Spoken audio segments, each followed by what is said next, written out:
Good evening and welcome to the City of Burbank Park and Recreation Board meeting for September 11th, 2025. Could we please stand and do our recite a pledge allegiance to our flag? I pledge allegiance to the flag of the United States of America and to the republic for which it stands, one nation, under God, indivisible, with liberty and justice for all.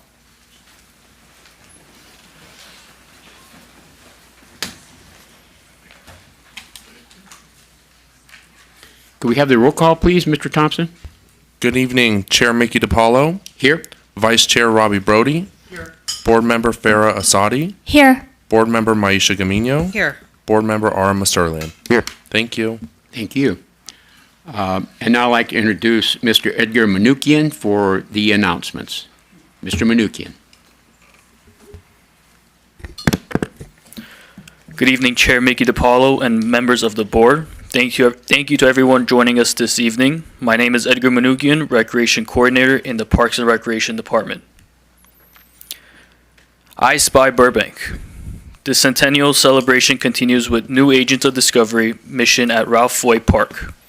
Download the free Agents of Discovery app and embark on an interactive augmented reality adventure where you'll uncover fun facts, complete challenges, and discover hidden gems throughout the park.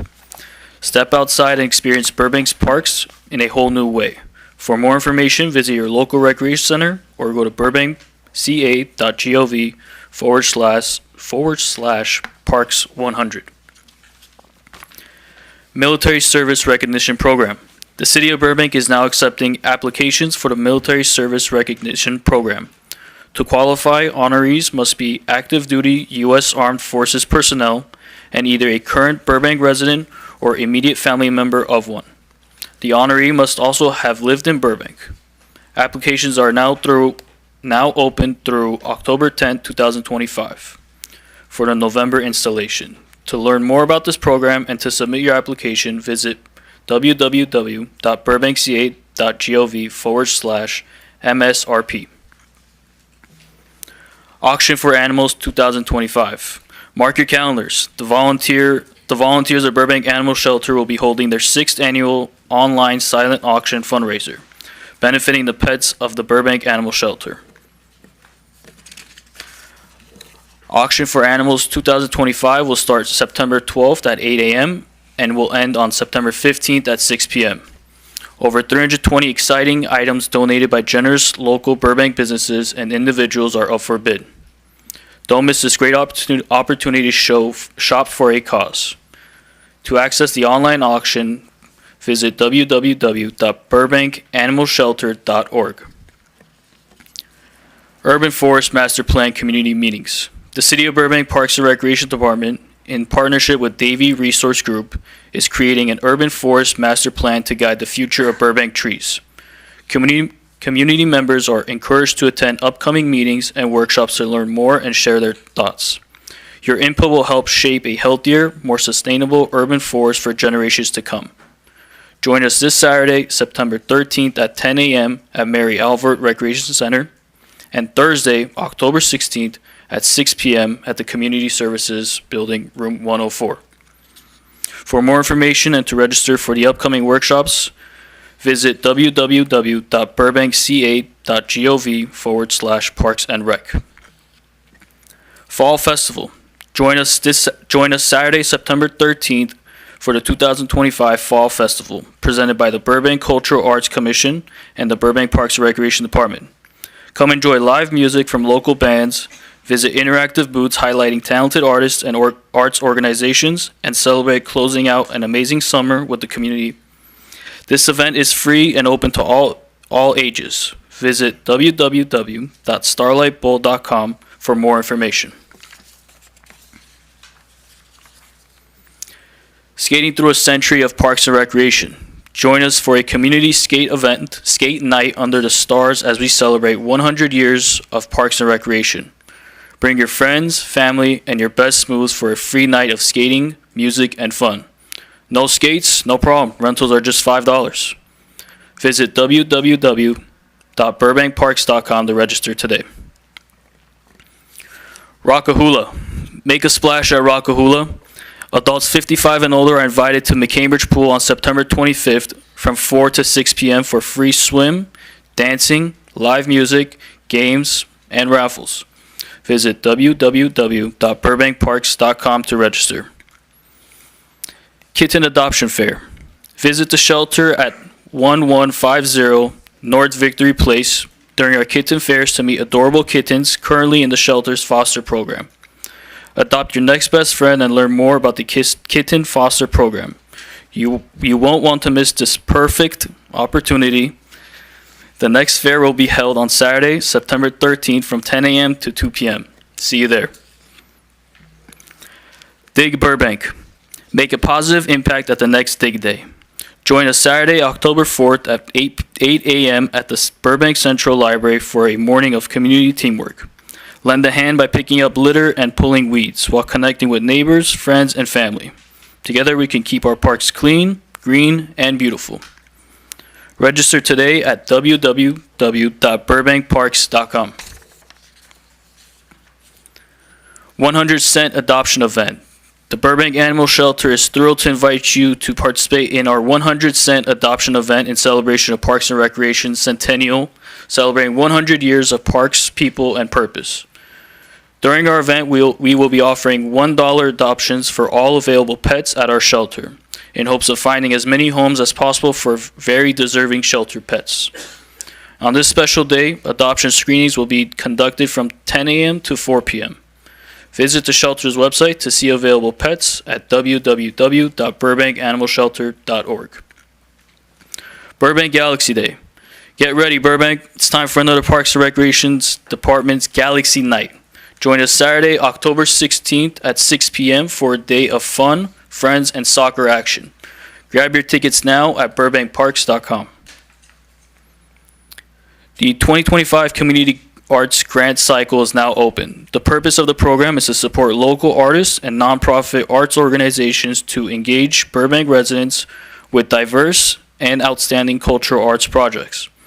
Applications are due Friday, October 17, 2025 by 5 p.m. To learn more about this grant opportunity, visit www.burbankca.gov/community arts grant. Native American Day Celebration. Celebrate Native American Day with us at Stowe Canyon Nature Center. Experience live Native American dancers, hands-on crafts, games, and fun for the whole family. This event is free and open to everyone. Registration is now open at burbankparks.com. Stay in the loop with the latest Parks and Rec updates by connecting with us on Facebook and Instagram. Thank you, and this concludes the department's announcements. Well, Yeah, thank you, Edgar. Chair, I don't know if we've heard the announcements read more beautifully. And let me just say, Mr. Manukian, who did such a great job, has recently gotten engaged, and his amazing fiancée is right there. So let's be the first board to congratulate him.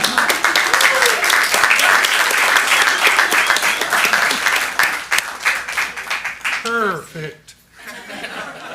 Great. Thank you again, Edgar, and congratulations. And we have a lot of wonderful presentations tonight, and it is my honor to introduce the Mr. Noah Altman for the California Parks Recreation Society Award recognition. All right. Good evening, Chair DiPaolo, members of the board, Noah Altman, Recreation Services Manager. And tonight I'm proud to share the success that we've recently had with the anti-vaping public service announcement titled Vaporized. In 2021, the city applied for and was awarded a California Department of Justice tobacco grant to fund multiple initiatives, including youth outreach programs. In 2024, the department partnered with the Burbank Youth Board to develop an impactful public service announcement video with members of the youth board and city staff portraying the impacts of vaping the impacts vaping can have on today's youth. They say a picture is worth 1,000 words, so a video is probably worth more. So if we could please play the video.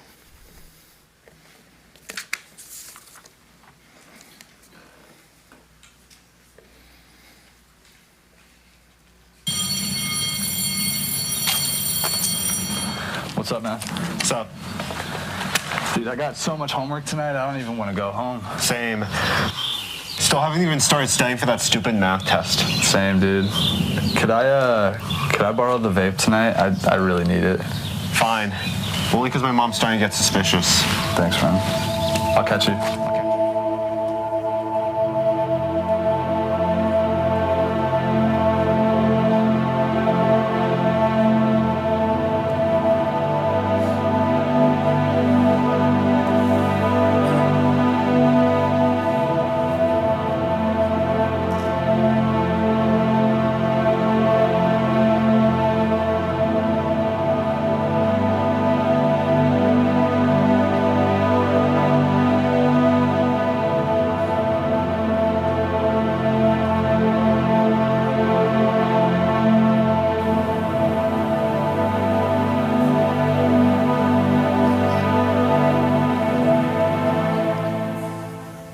Livy, how's your day today? I learned about the War of 1812 today, and Ms. Stewart gave me extra credit on my project. Wow, nice. Why do you give you extra credit? I did a really good job on my project. Nice. Way to go. Keep up the great work. Thanks, Dad. Mikey, what about you? What did you do today? Nothing really. I had a lot of homework tonight, so yeah. Yeah, nothing fun? Nah, not today. I'm gonna use the restroom. All right, don't fall in.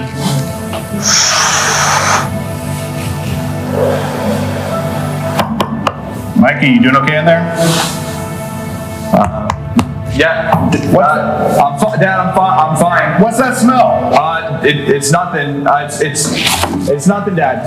I know what you're doing in there. Dad, I'll be right out. It's fine. Think about your mom. I can't lose you too.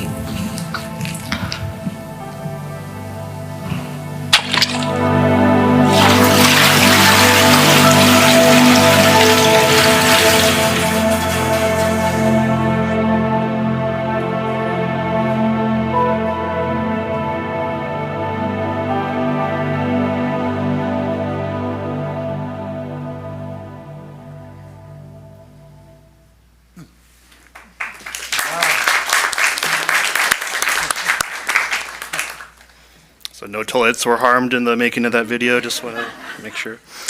The youth board and staff did an amazing job with the script, acting, and effectively communicating the harms vaping could have. So I just want to shout out Buster Robeck is one of our senior rec leaders that played a vital role in our marketing team did an amazing job, especially Tony Rodriguez, a former employee, but he did an awesome job editing, filming. So I just want to give them special shout outs.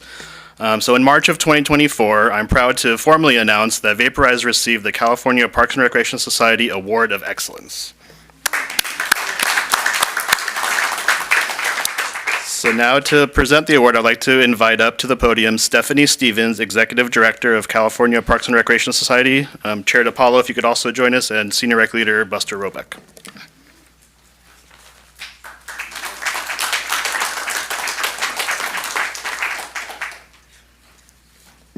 Congratulations. And to Chair DePaulo, to the board members, to all of your staff here, thank you so much. What a meaningful piece of work that your Parks and Recreation Department and your Youth Council have put together. So congratulations on this outstanding award to all of you. You are one of 11 awards. This is a statewide award. We have over 4,000 members across the state that do lovely work, but congratulations to you all on this piece of great work that you've done here. So wanted to present this to you. I do want to show you about this award a little bit tonight as well. This is actually a handmade piece of artwork made by a nonprofit right here in the LA area called Piece by Piece. They bring folks in who are experiencing homelessness or low income, and they teach them the art of mosaic artwork and put them to work.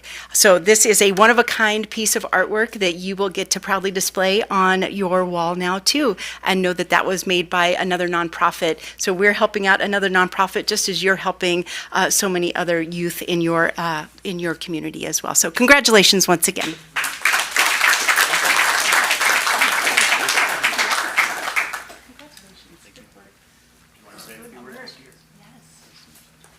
Photo op or signature? Let's see, it's right here. Where's his picture? All right. Ready? 1, 2, 3. 1, 2, 3. Perfect. Very nice. Thank you very much. Thank you.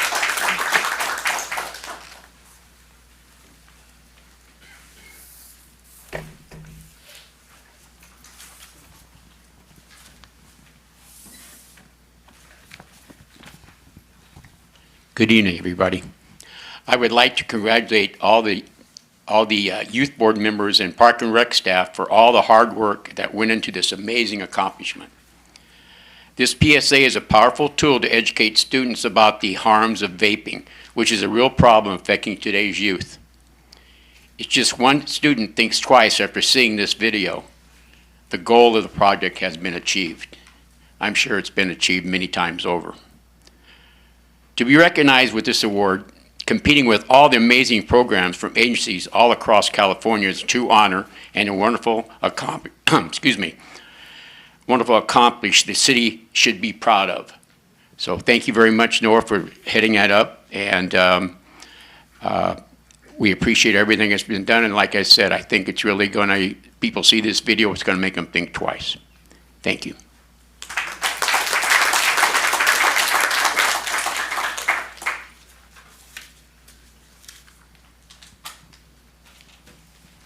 And now I'd like to introduce Miss Christine Laura.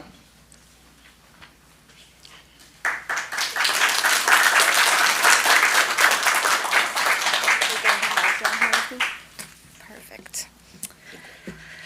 Good evening, Chair DiPaolo and members of the board. My name is Christina Lara, and I'm the Recreation Coordinator at the Stowe Canyon Nature Center.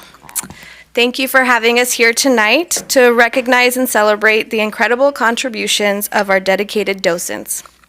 Since the opening of Stowe Canyon Nature Center in 2001, the docent program has served as a cornerstone of community engagement and education.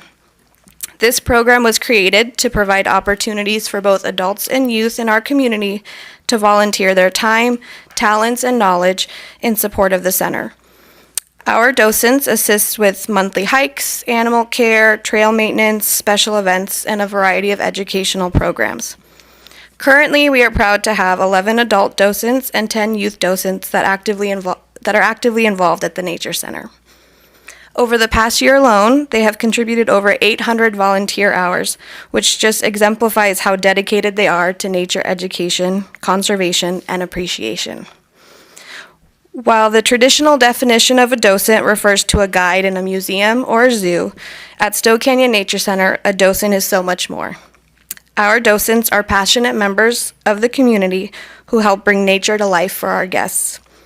They enrich our programming, share their knowledge, and help us inspire the next generation of environmental stewards.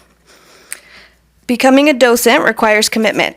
Each volunteer must complete the City of Burbank volunteer program application and screening process. They must attend an initial orientation and complete 5 additional training sessions. These trainings cover topics such as plant identification, local wildlife, hiking leadership and safety, Native American culture, and more. Once trained, our docents are expected to volunteer for at least one event or program each month. Many of our docents balance full-time jobs and other responsibilities, yet they still find time to support the center in meaningful ways. This past year, our docents have not only supported our regular programming, but they have elevated it. As a very recent example, this past summer, we expanded our Nature Summer Days camp from a half-day to a full-day program, and our docents were instrumental in making that transition a success. They helped supervise hikes and activities, as well as led games and special programs for our campers. Some of the other standout achievements from this past year include launching a new nature journaling club, planting a native garden in the center's parking lot, hosting a blacklight night bug event, and restoring our youth docent program. We are truly grateful for the passion, commitment, and enthusiasm that our docents bring to Stowe Canyon. Their contributions not only strengthen our programs, but they strengthen our entire community.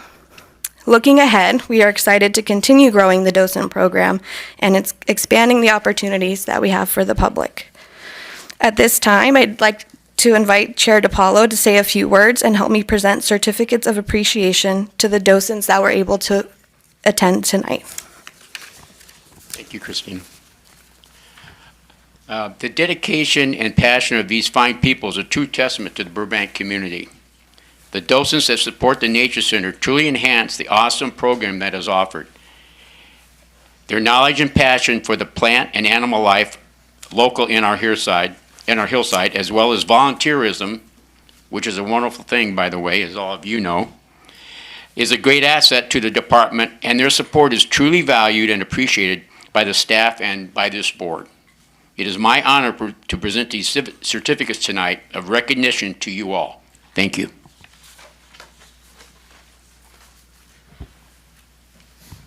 Right, so as I call your name, please come up and receive your certificate, and then you're going to stay up here as well to take a group photo. So first we have Susan Anderson.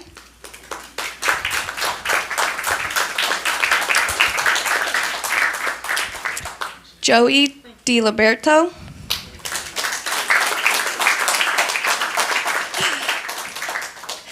Kathy Cranes.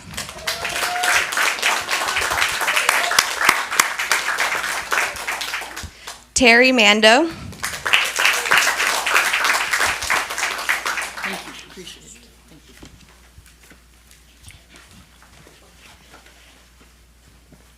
Deborah Zacena Rubio.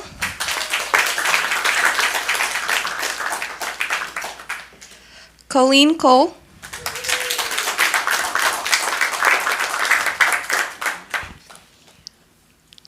And last but not least, Carol Mercado.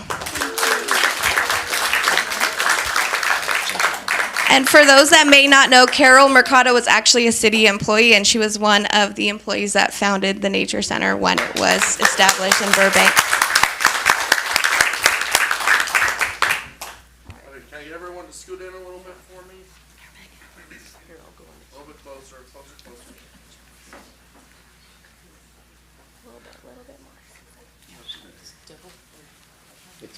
Quarter style.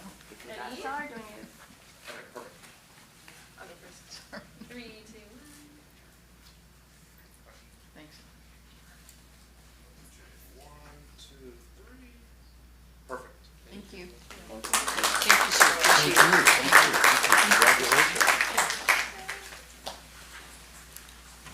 Before we move on to the next category for the evening, I just want to give a shout out to my dear friend and co-worker for several years, Carol Mercado, for the wonderful job that she has done from the inception, from the very first day that Nature Center opened. Carol deserves a lot of credit for making that thing exactly what it is, beautiful. And if you haven't been to the Nature Center, you're missing out. That is you can hear the quiet up there. That's how it's wonderful. You can really relax and enjoy, and it's so beautiful up there. You're missing it if you haven't been there. So once again, thank you, Carol.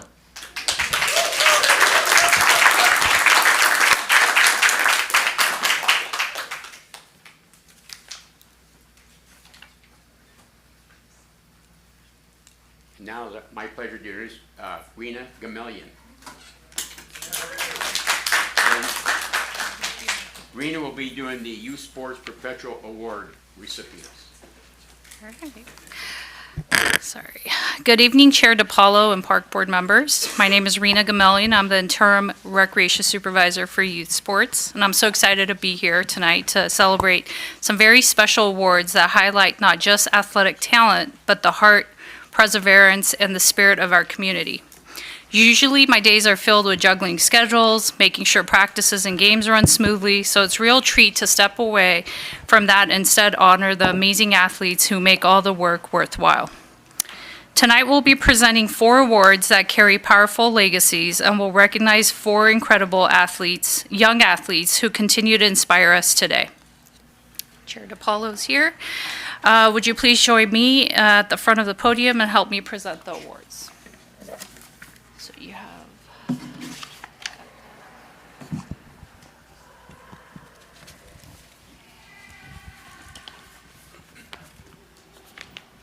Tonight, we are proud, very proud, to recognize 4 outstanding young athletes who exemplify dedication, leadership, and sportsmanship. Each of these players has demonstrated a positive attitude, commitment to their team, and a love of the game.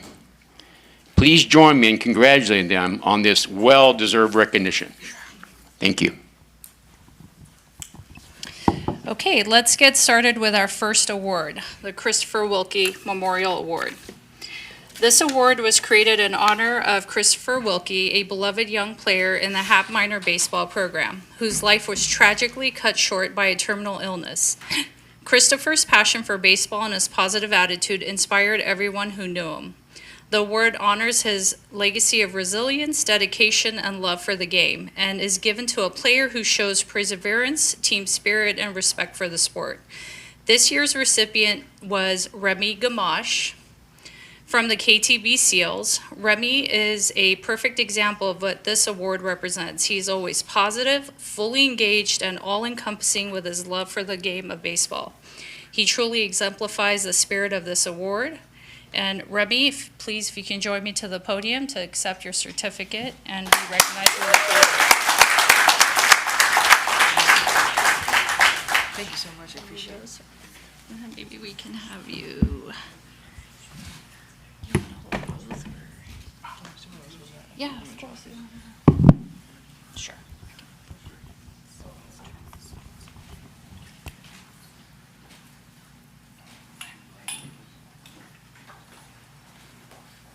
One, two, three. Perfect. Good job, Remy. Good job. Thank you so much.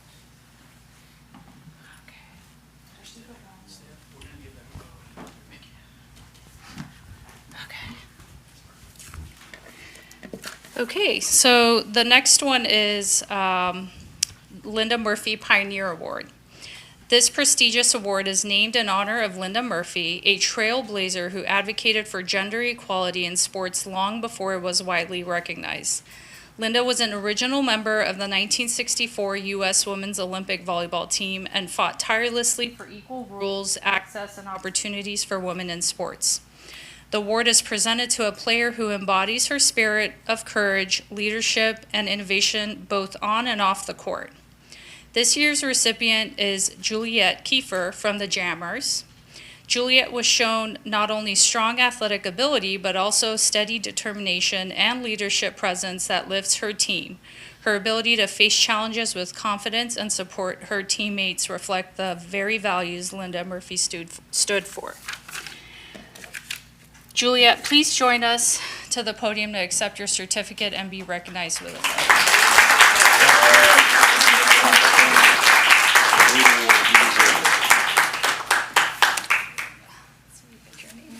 don't know if you saw it, but there you go. It's going to be there forever. Beautiful. Okay, ready? One, two, three. Perfect. Awesome, good job.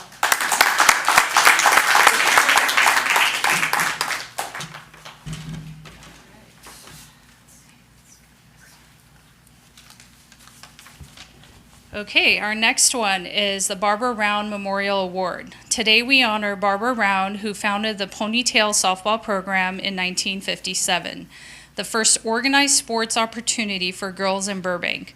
Barbara's vision and leadership paved the way for women's sports locally and nationally, inspiring generations of female athletes.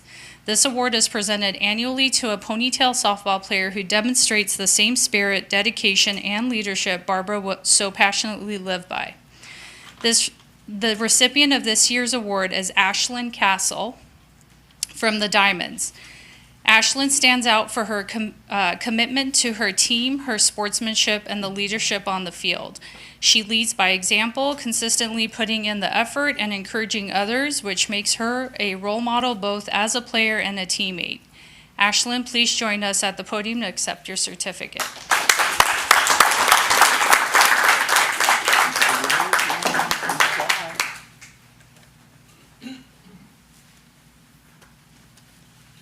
One, two, three. Perfect. Awesome, good job.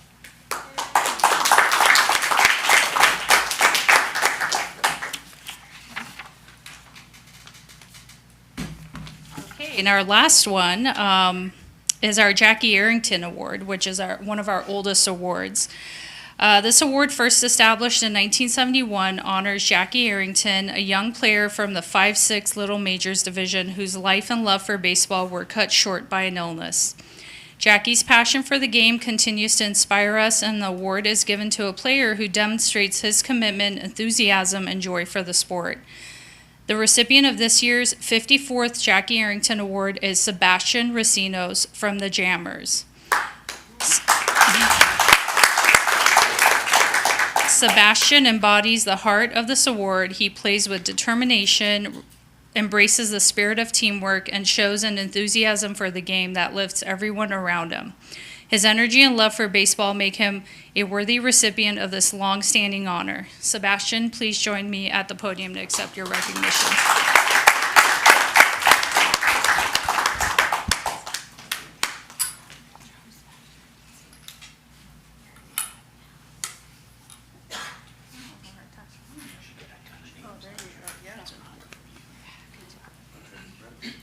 One, two, three.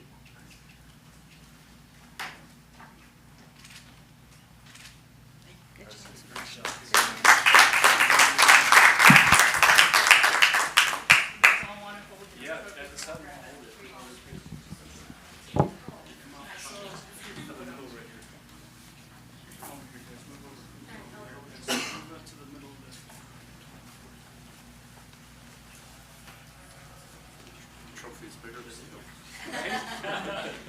John, get in there, John. Better than holding it to me. Ready? One, two, three.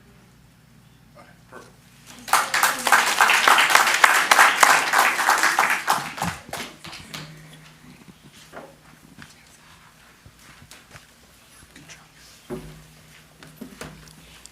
A real quick comment before we move on to the next category. These awards that we just presented are really something to be proud of for these youngsters. It all starts at home with their wonderful parents, and then they get to interact with their teammates, which is, being on a team is something that every boy and girl should do at least once in their life. It means a lot. It impacts their life for the rest of their life. But it all starts too with our volunteers, our volunteer coaches, parents. Without them, our programs would not succeed, obviously. But these young people are the product of their environment, and they're to be congratulated. And so are the parents and the coaches. Thank you.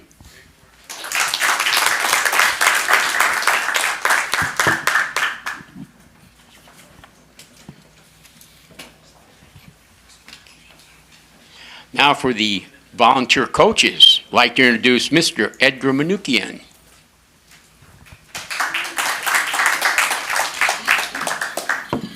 Round two, I'm back. So good evening, Chair DiPaolo and board members. Again, my name is Edgar Manukian, Recreation Coordinator for Youth Sports. And it's my honor to recognize two of our many outstanding volunteer coaches who dedicate their time, energy, and passion to serving the youth of Burbank.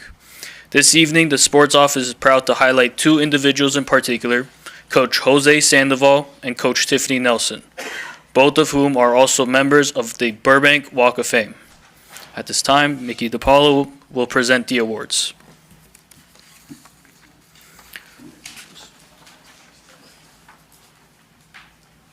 On behalf of the Park and Recreation Board, I want to thank Coach Sandoval and Coach Nelson. Excuse me, forgot the microphone. I want to thank Coach Sandoval and Coach Nelson for their incredible commitment to our youth. Your dedication and passion not only strengthen our programs, but also enrich our entire community. Congratulations on this well-deserved recognition, and thank you for being here tonight.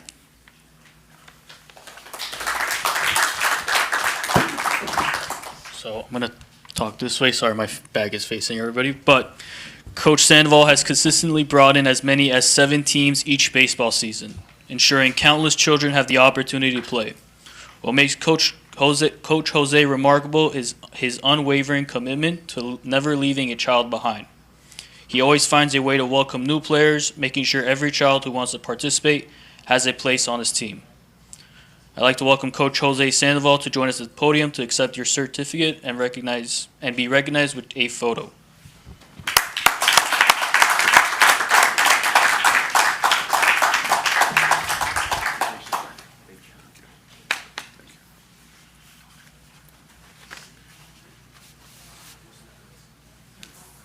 One, two, three.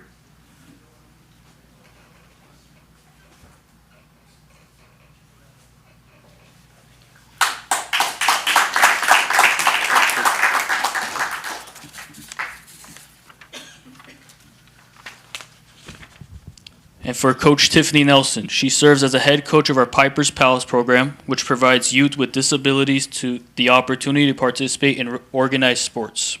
Her leadership, commitment to play equity, and belief that every child deserves a chance to belong on the field has been truly inspiring. Thanks to her efforts, we proudly introduced a second Piper's Palace team in our baseball and softball season this past year. Coach Nelson, please join us for a photo and receive your certificate.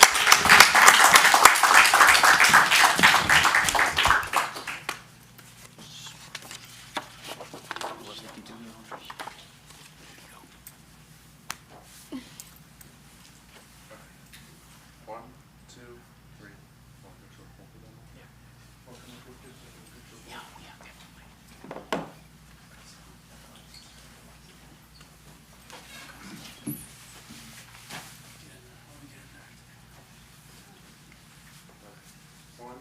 two, three. One, two.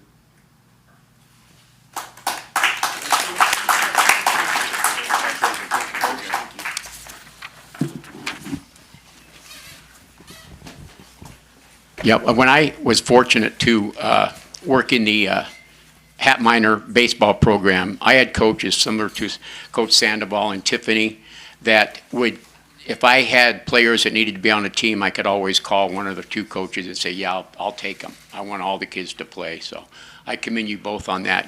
I'm sure you've impacted a lot of kids' lives in a positive way. And like I said, without you, our program wouldn't realize the wonderful success we've had throughout the years. So thank you both again.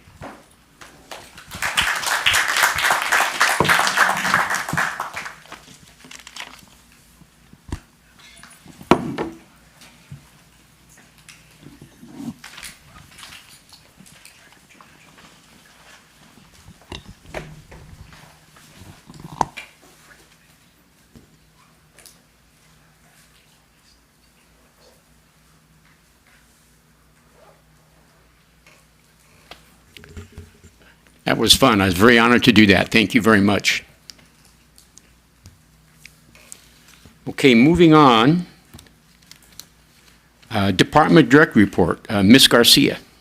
Good evening, Chair DePaulo and board members. Good evening.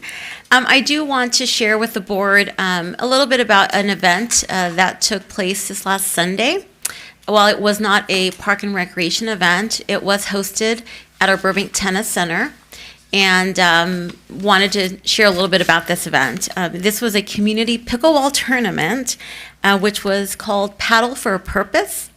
Again, it took place this past Sunday, September 7th. This tournament was a vision of our council, city council, in particular council members Chris Rosati and Constantine Anthony, which drew over 100 registered players of all skill levels who came together for a good cause. This day was filled with lots of fun, community, and philanthropy.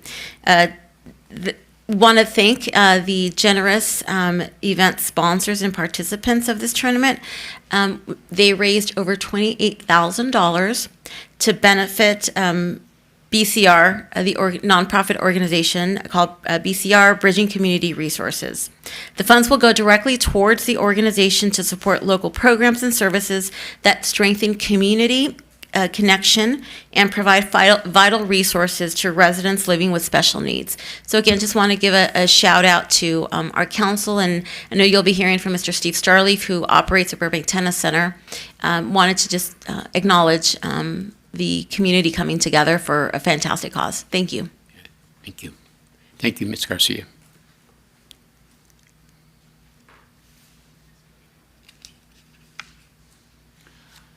Okay, this is their time for public comment. Now is the time for a general public comment. For members of the public who are here in person and wish to speak, please present a completed cream-colored general public comment card to the recording secretary. Any person speaking during their general public comments may address the board on any matter related to the Parks and Recreation Board. Comments are limited to 3 minutes per person. In order to promote fairness, please stay within your maximum allotted time of 3 minutes.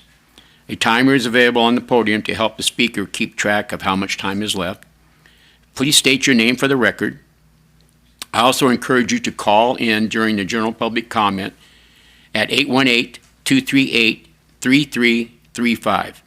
Callers will be placed in a queue until all in-person comments have been received.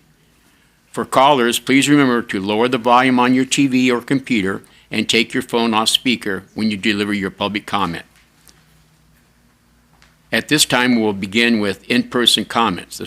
The one and only card I have is for Eric Hawk of the Burbank Community Band. Mr. Hawk.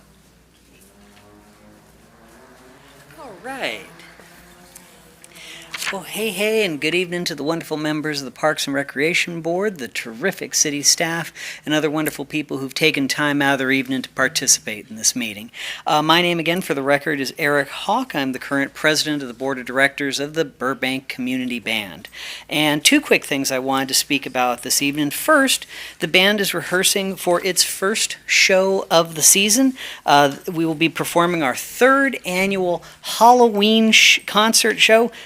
This is going to be on Saturday, October the 25th at 5 p.m. of Ghosts and Monsters is the title of the concert, and it's going to be at First Christian Church of Burbank at the corner of 6th Street and Angelino.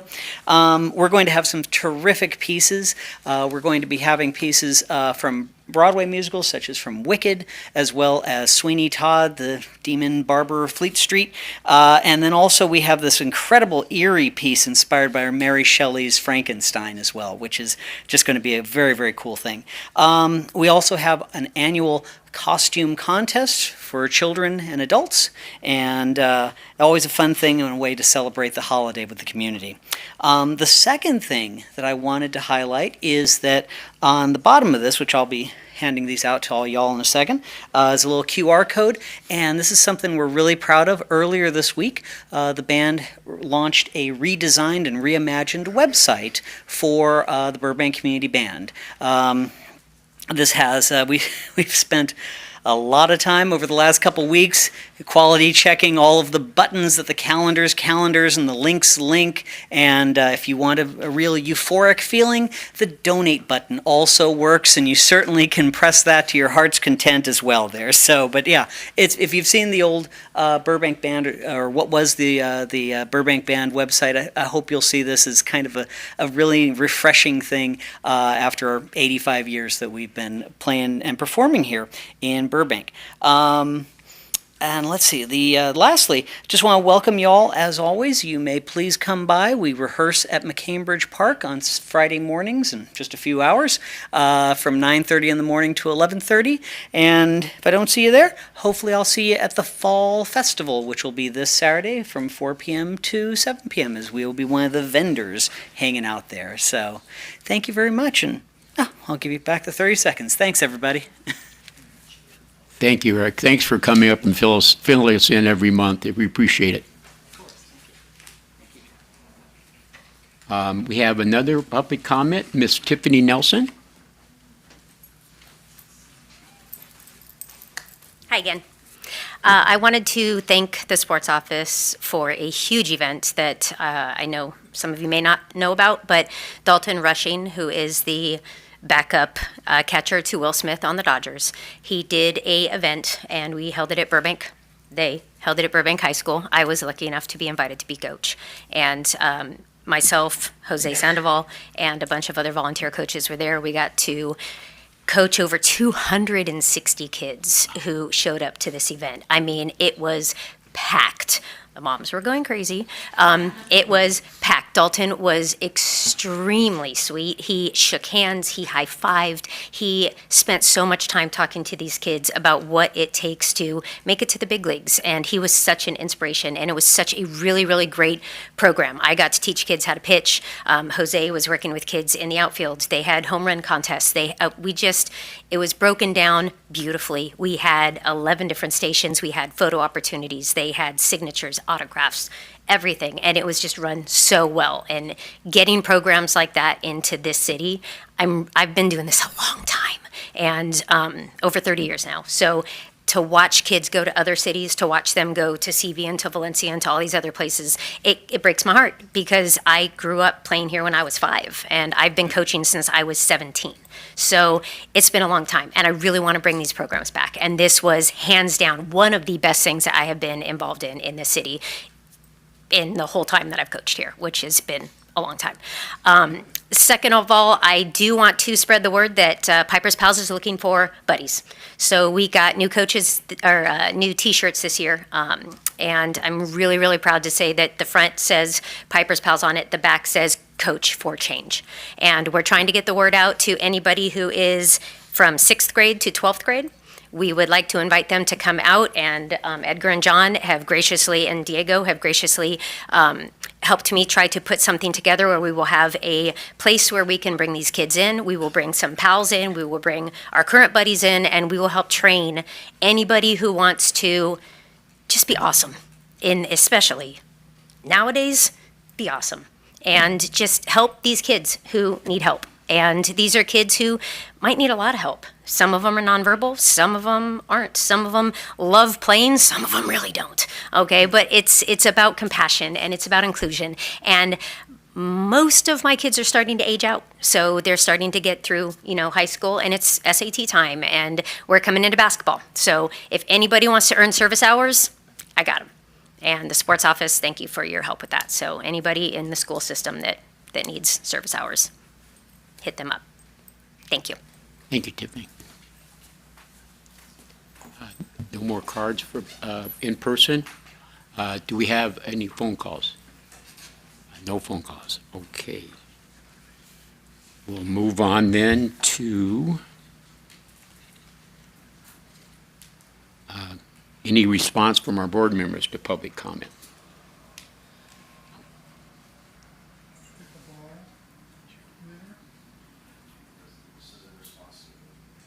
Yeah, this is a public comment. Thanks, Eric, as always. So nice to be up to date. Very much. Now I look forward to it. Any written communications? Good evening. Yes, good evening, Chair DePaulo. There was one written communications that was received, and the board has been provided a copy of that. It's regarding the Urban Forest Master Plan. Thank you. Thank you. Park board comments. Mr. Mastrolli. Yeah, I'll just, first of all, the 4 presentations were really, really awesome to see. So, great video. Noah, as always, in his Oscar performance. Yeah. Love the don't fall in line. Gotta love that. And then, the volunteer coaches, the youth for their awards, and the nature docents. We did the Stowe Canyon Nature camp a couple of years ago, and the kids loved it. So, and we've been there many times. So, just really, really, really amazing stuff in the city. So I just can't continue to emphasize that. And then I know Marissa talked about the pickleball tournament and that entire day of festivities at Burbank Tennis Center, and it was really well put together. They had some fun activities on the main stadium court with the city council members. I didn't get a chance to participate because I was busy actually playing, so I was kind of out in the courts. But a lot of good turnout from the staff. A lot of our elected officials were there. Steve is always making his rounds, talking to everyone. So it was good. I think we had over, like you said, 100 players or something. So everyone had a lot of fun. I mean, they took over the whole tennis center. The cafe was great because they provided lunch for all the players, and it was just a nice, enjoyable Sunday what I thought was only going to be a few hours turned into all day. But that's just the nature of how some of these tournaments go. They just kind of, they go on because of the nature of the sport, and you can't really, it's not really timed. So, but it was great to spend the entire day there on Sunday. So thank you to everyone that was involved, and thank you, Steve, for always, putting the Burbank Tennis Center up for everyone. So thank you. Robbie. Well, I can't improve much on what Ara said, but I just want to echo that I know we're going to be hearing from the tennis center later, but gee, they did such a great job.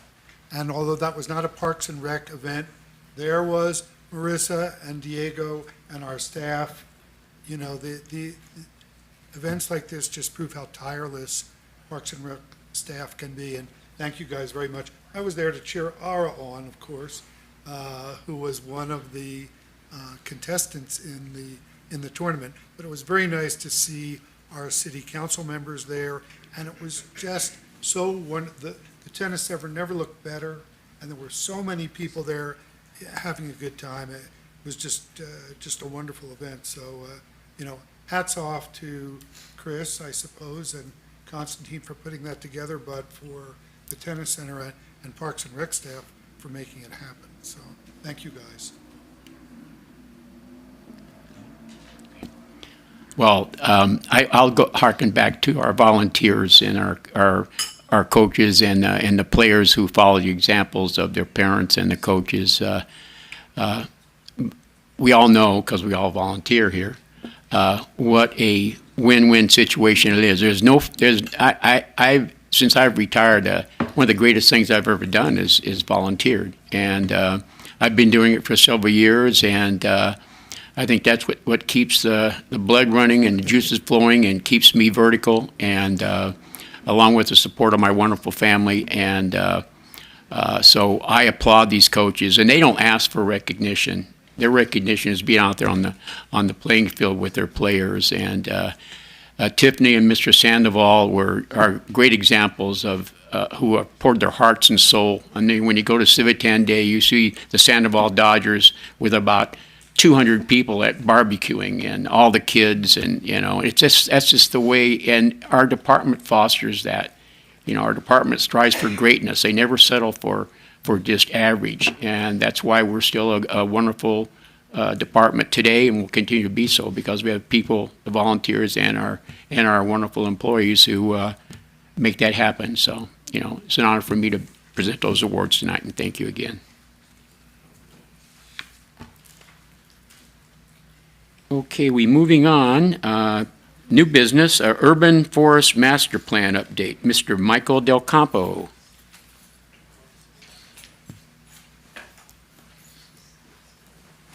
Welcome, Michael. Hey, hi, good evening. Good evening, Chairman DePaulo, Park Board members, Mike Del Campo, Parks and Recreation. How are you guys tonight? Good? Doing good. Thank you. So we just wanted to talk to you real quickly about what we've been working on here with our Urban Forest Master Plan. I'm sure you guys have all heard about it. It's kind of a big deal. Everyone's talking about it in Burbank. And just wanted to give you an update on what we've been doing, where we're at, what the stages we're at, and kind of the steps and processes that we've been going through to relook at all our urban forests. So as you know, Burbank has, the last time we looked at our trees and did an urban forest master plan was 2008, which was quite a while ago. So almost 27 years ago. So we thought, the team thought it would be time to relook at it, reevaluate it, do with climate change and what's going on with the world and people's values, and things are changing. So we thought it would be time to relook at it. So we hired a company called Davy Tree. They're they are the experts in the urban forest. They've basically written numerous books. They started studying urban forestry long before it was popular and it was a trend. So they are the background of this industry. If you talk to anybody, everyone's heard of Davy Tree, so we're really proud to have them on board and looking at our trees. And it's also nice to have a third-party individual look at our 33,000 trees. So our forestry department has currently we have four certified arborists, three certified arborists, and one board-certified master arborist. So we're very heavily stacked in the arborist knowledge, but people get tired of seeing the same faces and hearing the same things from the same people all the time. So we thought it'd be really nice to bring in a third party and get their evaluation and get some direction and collaborate with them. They're going to present their recommendations, and right now we're in the community outreach stage of this, so we're holding meetings with the community to come back and give some feedback. And once we gather all that, Davy Tree will take all the data they've collected. They've looked at all of our trees. They individually looked at every single one of our trees, which is pretty impressive. That get us a good idea and a census of how our urban forest and health is. So without further ado, I'd like to introduce Michael Kappen from Davy Tree, and he'll take over, and I'll be right here for any questions. All right. Thanks, Mike. All right. Thank you very much. My name is Michael Kappen. I'm a consultant for Davy Resource Group, which is part of Davy Tree, and I am the project lead for the Burbank Urban Forest Master Plan. Thank you for having me here, and I'm very excited to present this project to you and hear your questions. There we go. All right. So I just wanted to go over a quick agenda of what we're going to be doing. First, we'll go over the scope of work, and then we will go over some community engagement highlights and upcoming events. And then I will provide a review of the project timeline, and then we'll dive into the actual plan components. And that was where we'll get a little bit more detail of what we've discovered so far and where we hope to go with this. So, the scope of work for the Urban Forest Master Plan, it started in October of 24 with a smart tree inventory. So this was an inventory of all the city's public trees. And then next, we started a background policy and operations review in December of 2025. And the other portion of the scope is the urban forest assessment, which began in February of 2025. And then finally, all of these findings and data will be compiled into a 25-year urban forest master plan. So I wanted to go over some of the community engagement. So before diving into the details of this plan, the city has really been forward about wanting to engage the community throughout this whole process.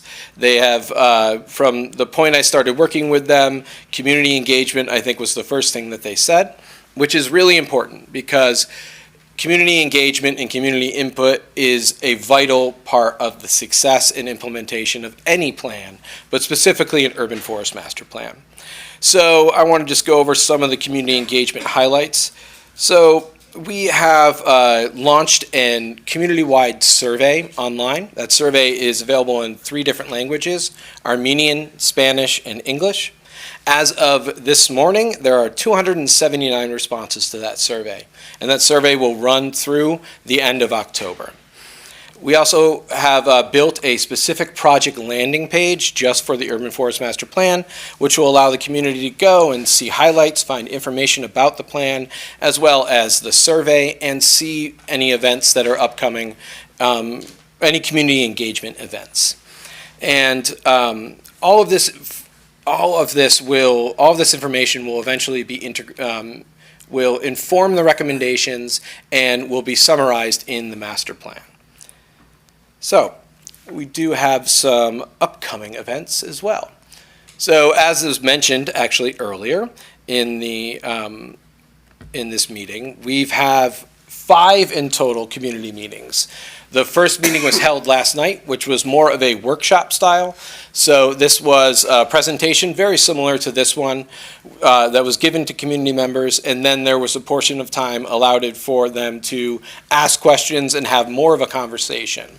So there'll be one more of these meetings, which will be this Saturday from 10 until 12.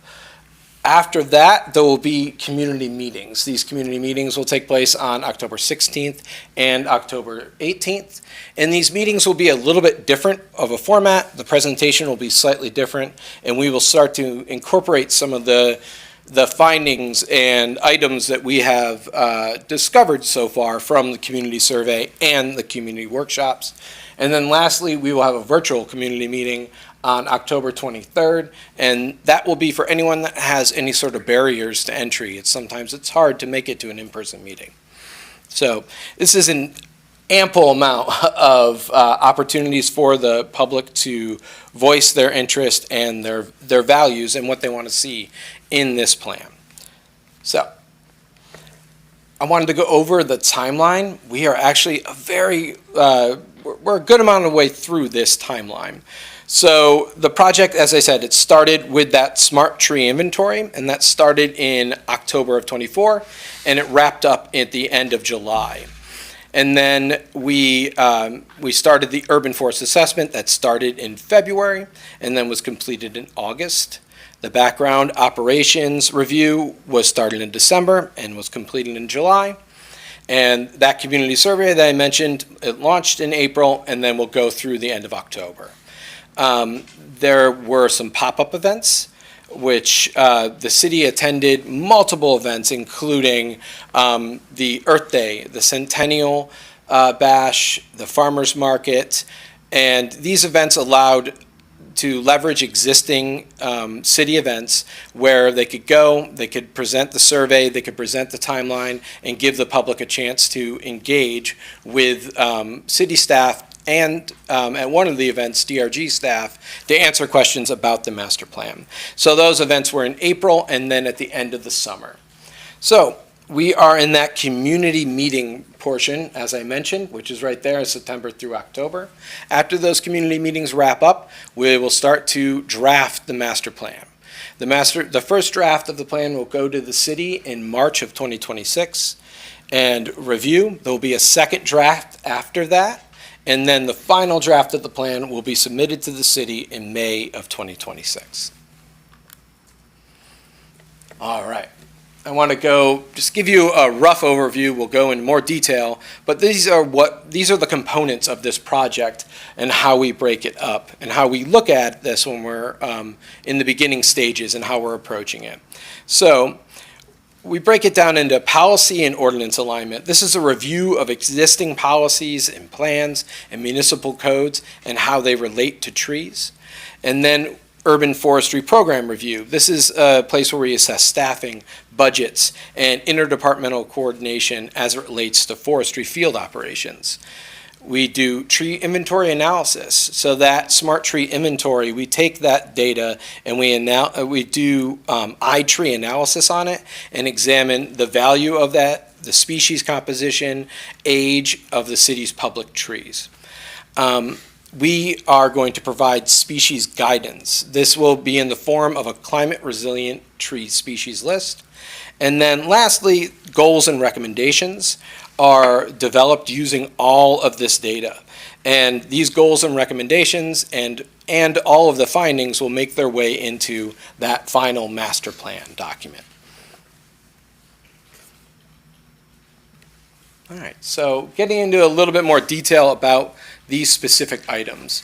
So the city chose to use a new technology to conduct their public tree inventory.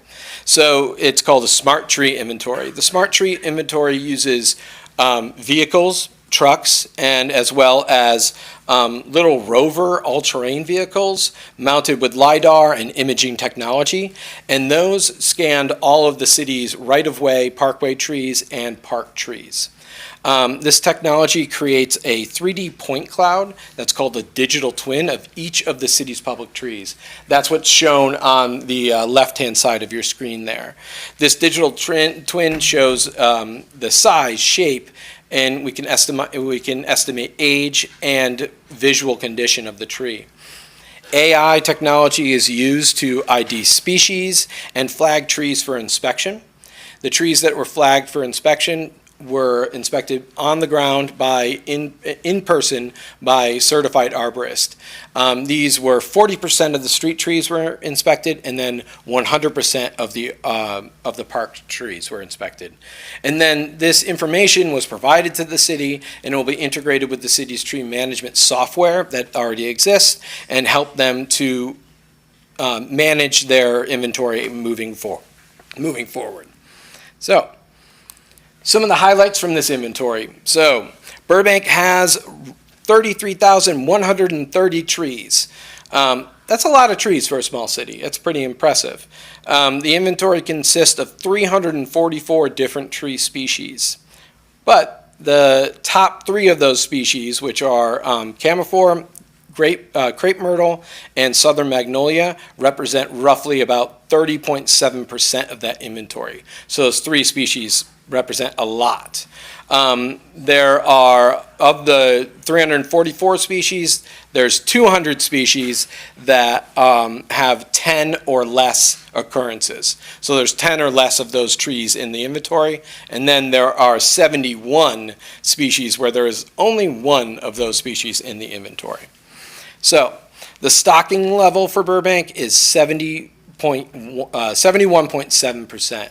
Stocking level refers to the number of vacant sites, the availability for the city to plant trees.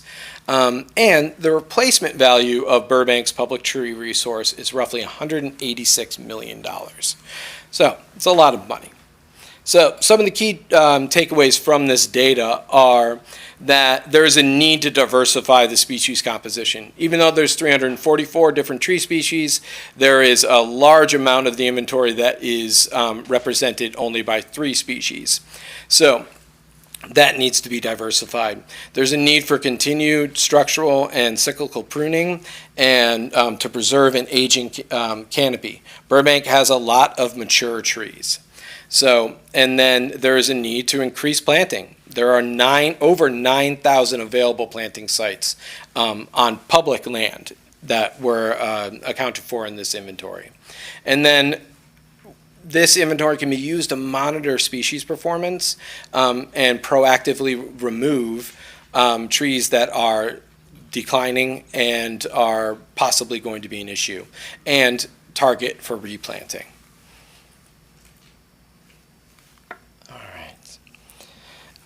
The next section is the background review. This is a document review portion of this. So we dive into the city plans and see how they relate to trees. We look for missing protections for trees and other policy issues that lead to a lack of planting space or a lack of protection for current trees. We look for opportunities within the existing framework where trees can be included. And we look to develop recommendations for how the Urban Forest Master Plan can integrate with these existing policy framework. This is a really important portion of the project because the Urban Forest Master Plan is only a small portion of the policies and plans that run Burbank. And it's really important that we align with the good policies that are out there so that the Urban Forest Master Plan is supporting, not conflicting with existing policy. So some of the key takeaways from this process is that there is a strong existing framework in Burbank already that will allow the master plan to link with other existing policies like the general plan. Trees are already a central part of the city's climate strategy. So this means that the Urban Forest Master Plan can promote and enhance this already existing portion of Burbank's policies. There are opportunities for better integration of trees into development standards and transportation planning. And there are some key gaps that were identified that are leading to limited planting space within newer developments. And second, there are no existing protections for trees on private property. So during the forestry operations review, this is where we're looking at the day-to-day in the field operations of Burbank's forestry department. We are reviewing budgets. We're looking at staff level, both now and historically. We're using that tree inventory data to estimate workload and the staff that would be needed to manage that, the current number of trees in the inventory to standards. We conducted interviews back in February with a whole host of people, including forestry and landscape field staff, admin and management staff, other city departments such as planning and public works, Burbank Water and Power, members of boards and commissions, the school district, fire department, as well as council members and the city manager. We examined the equipment and vehicle inventories to ensure that they have the hard equipment and vehicles needed to manage the inventory that they have. And then using this data, we make comparison to peer standards and peer cities and industry standards to see how Burbank is doing. And then these findings will be included in the plan. So some of the key takeaways from this process are that the city really prides itself on being a full-service city. This came up multiple times in our stakeholder interviews, and it's come up during the process, that this is a point of pride that they offer a full service to their community members. There is a staffing shortfall in the forestry department. The forestry department used to have a staffing level of around 20 people, and it is now down to 4 people. This issue has stemmed from an increasing difficulty to fill open positions and has caused for an increased reliance on contracted work to manage the canopy. Due to the low staffing, the city has been more reactive in its planting and tree management than is ideal. The budget is stable for the forestry department, but as is would need to be increased to meet industry standards. Okay, so as I mentioned, we did look at ordinances, and specifically we did a red line review of Title VII, Chapter 4, Trees and Vegetation. So during this process, we are doing what's called a red line review. We're looking and benchmarking, so we're comparing this ordinance to existing ordinances in peer cities, as well as best practices established. During the red line, we draft and precise ordinance edits for clarity, enforceability, and protection. And then we look how this ordinance works with other city plans, policies, and programs. And then eventually, we draft recommendations on what can happen to this. So, some of the takeaways from this are that stronger protections are needed and updated language is needed to preserve and protect public trees. There needs to be some clarity and consistency, so some standards need to be updated and provide clear definitions and enforcement tools. There could be better department coordination when it comes to the application and enforcement of this ordinance, and accountability. We've provided language to establish permitting and penalties and replacement requirements for public trees, as well as language that could be used to develop a private tree protection. So, this is one of my favorite topics in this entire presentation. So we have developed a climate resilient tree species list. We did this by using a multitude of sources, such as Select a Tree and UC Davis Climate Ready Trees. We selected trees that are adapted for future conditions. Species were evaluated for heat tolerance, drought resilience, infrastructure compatibility, recycled water tolerance, which is really salt tolerance, and other urban stressors.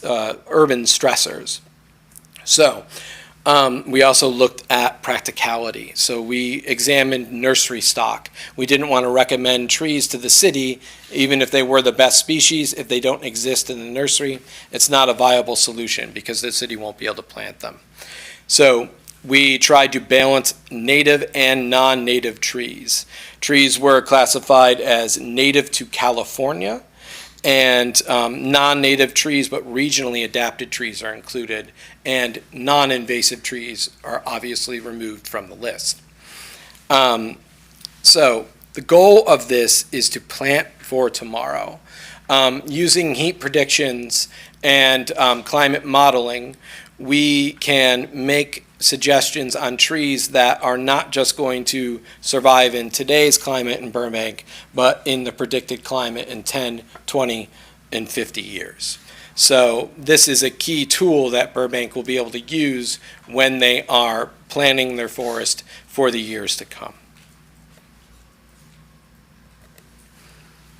Okay. So, the urban forest assessment is a downward-looking assessment. So it's done from LiDAR and downward imagery. So we do a city-wide land cover assessment. We look at the canopy assessment, so that's change over a period of time. We did a wildfire risk analysis. We looked at the benefits, the quantifiable benefits that come every year from the trees within the confines of Burbank. And we did a priority planting assessment. So a little detail about the land cover. So the city is comprised of roughly 56.6% impervious surface, 31.2% is bare soil, grass, and low-lying vegetation. Less than 1% is open water, and 11.3% is tree canopy. 57.9% of that tree canopy is on privately owned land.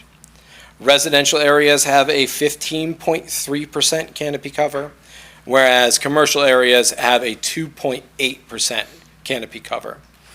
And 73.7% of the trees are in fair or better condition. So because this is the parks, I did want to take a specific look at parks.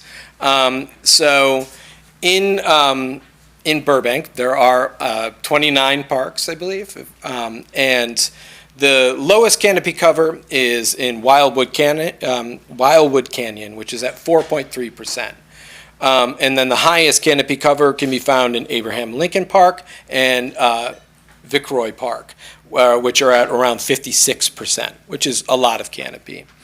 Across all parks, including, if you include Wildwood Canyon, the tree canopy cover is slightly higher than the citywide average at 11.5%.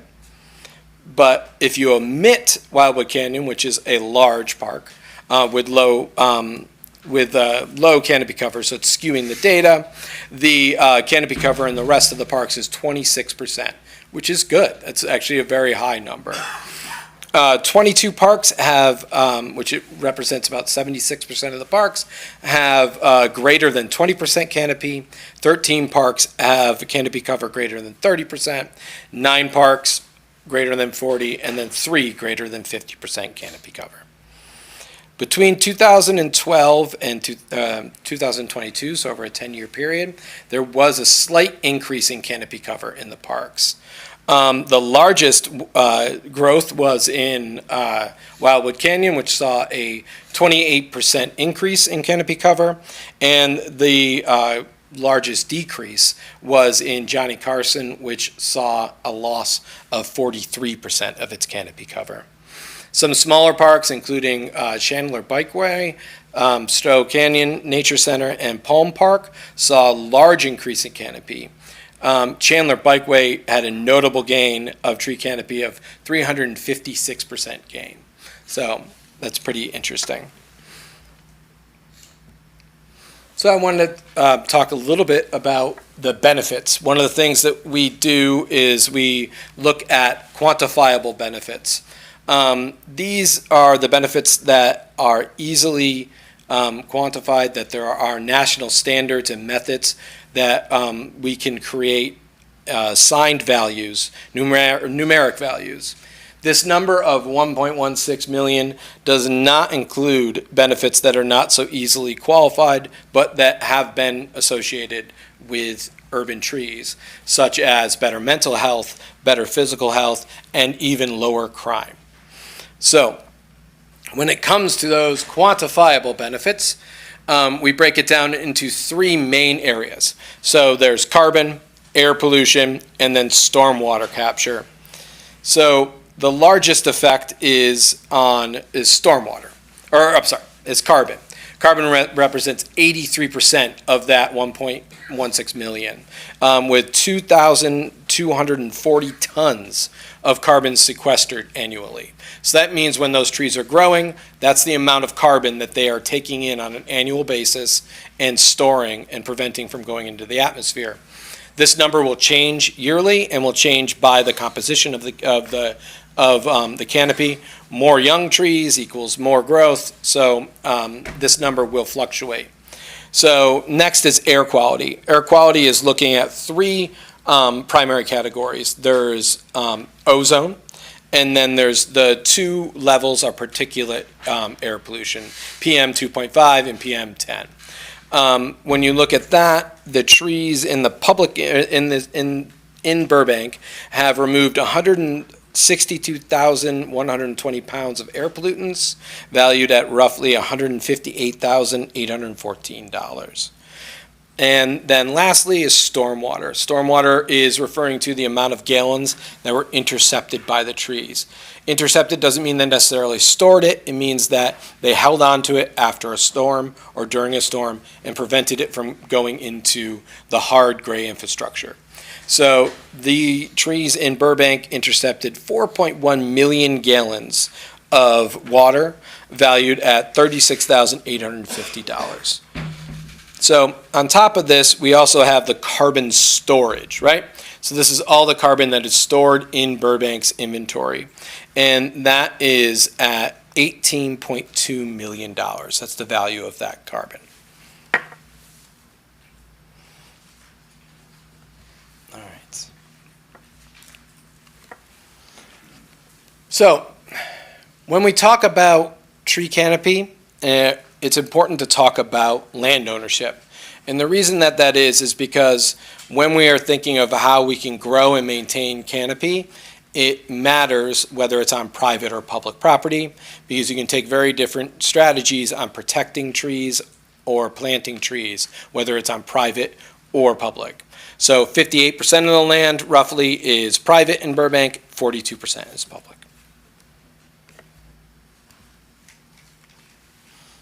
All right, so these are just looking at some of those, the canopy change over a period of time, that 10-year period.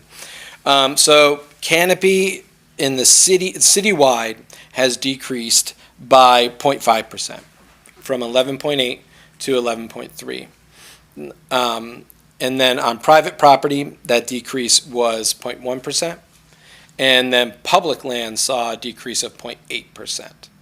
So that is not uncommon in a city that has an aging inventory and is trying to proactively manage, because when you're proactively managing, sometimes when trees are removed, you're going to have a net loss of canopy, because there's no way to plant a fully grown tree, unfortunately.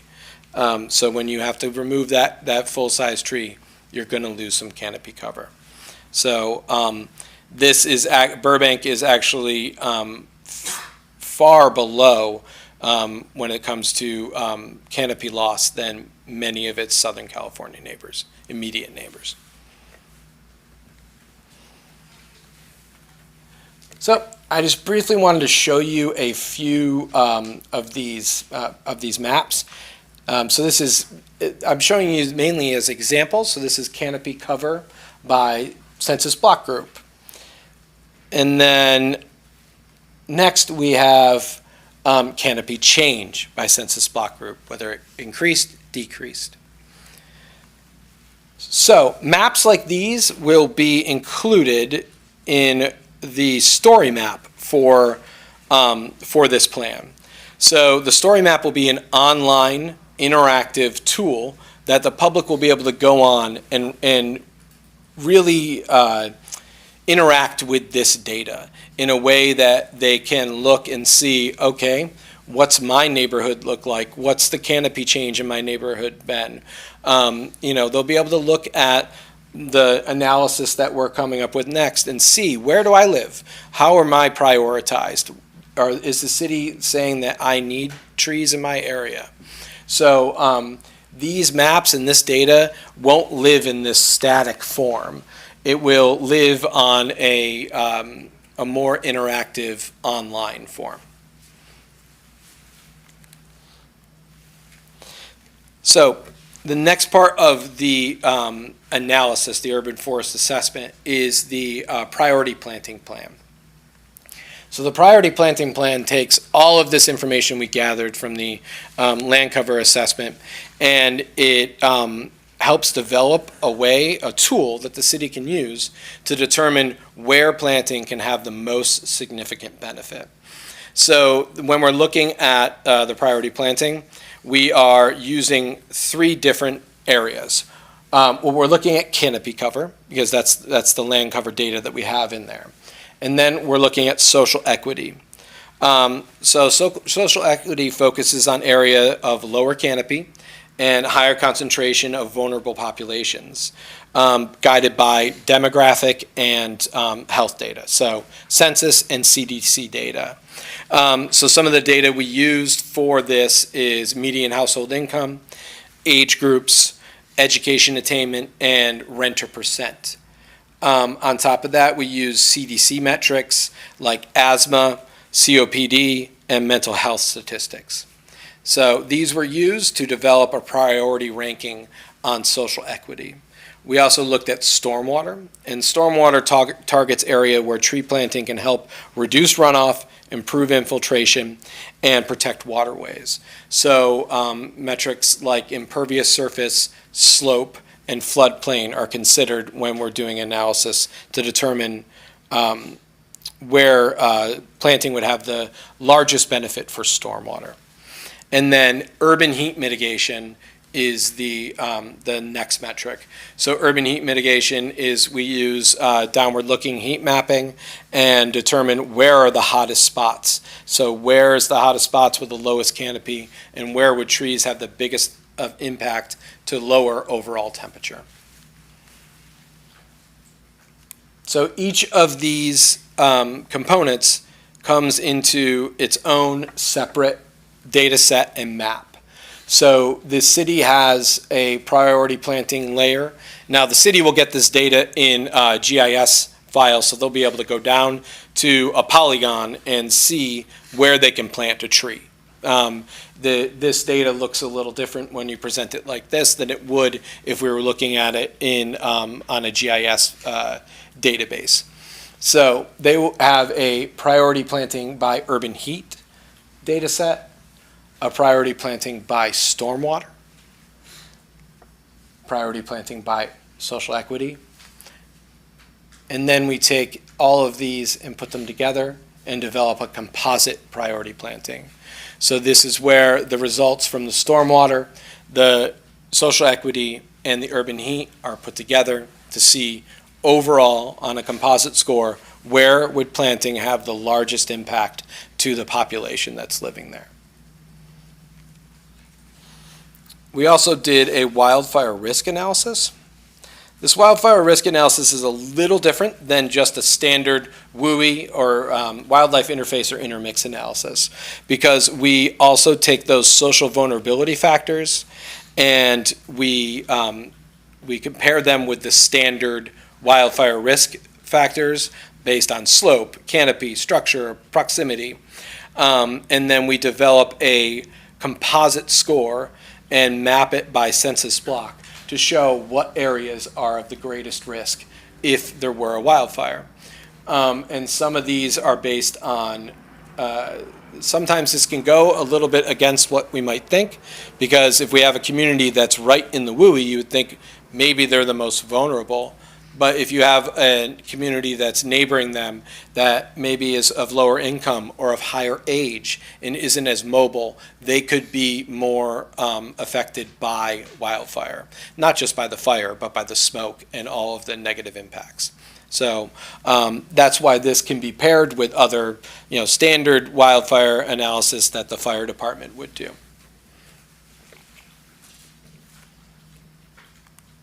So all of these come into general recommendations.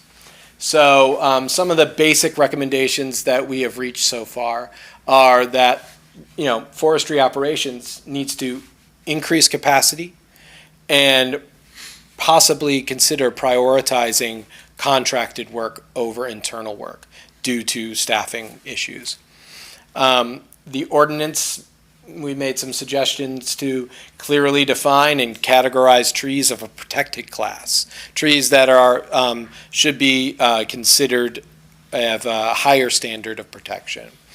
And also consider additional tree protection measures during construction, and possibly consider the protection of trees on private property. And then in the inventory analysis, some of the recommendations are to diversify species composition and to monitor large trees that are approaching late maturity. So all of these come into what we are calling structured urban forest succession. So the recommendations are based on the city implementing the climate resilient tree species list, and starting to plant for the future, selecting trees that are suited for projected conditions in 10, 20, 50 years. And they should be using the priority planting assessment based and also with the inventory to make sure that they are planting where it will have the greatest positive effect. And because Burbank is in the situation of they have centralized areas of trees of the common age. So there are a lot of areas that strips of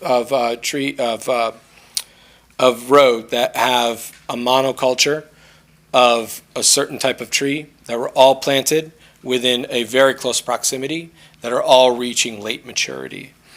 So it is considering proactive removals of mature trees reaching the end of their useful life to mitigate risk, but also to create opportunities for the planting of climate resilient species and to limit the impact of a large-scale die-off in communities that can happen when there are trees of a similar species and similar age.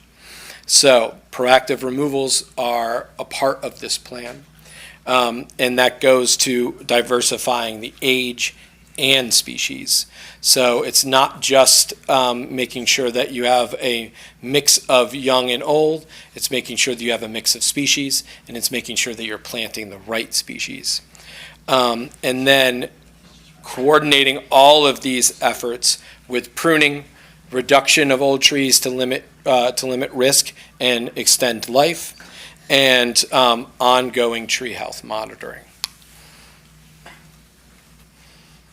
So I just wanted to show these are just examples of the survey. You can feel free to scan them. If you haven't taken it, please do. So you can see here we've created outreach material in English, Armenian, and Spanish. And these are available and posted in Burbank buildings and have been available for handout. Also are available on the Urban Forest website. So that is all I have. Thank you so much. If you have any questions, please. Thank you. Any of my colleagues have any questions? Yeah, I have a question. Thank you for all that great information. Is the priority going to be, I know there was 9,000 spots that we could potentially plant trees. Is that going to be prioritized as kind of a first kind of focus? Yeah. Okay. Yeah, so you're saying opposed to proactive removals? Correct. Yes. So in that situation, you would want to look at a block of, so if you have a block of trees that are of similar age and similar species, you would want to look at the stocking level there and make sure that before you even consider removals, if there's spaces for planting, you're going to want to plant every one of those spaces before you even consider a removal outside of, when a tree is of great risk, that's not considered a proactive removal. That's, a risk mitigation removal. So, yes, planting in available sites is going to be a priority, but in all hopes, those sites can be filled in a short period of time, a reasonable period of time, and then you're going to get to a place in a few years where then you need to start looking at the age of your canopy, the composition of your canopy, and assessing where are these strips of land or of property that are of great risk of a mass failure. So, That makes sense. So the 9,000 is first. of course, planting's always first.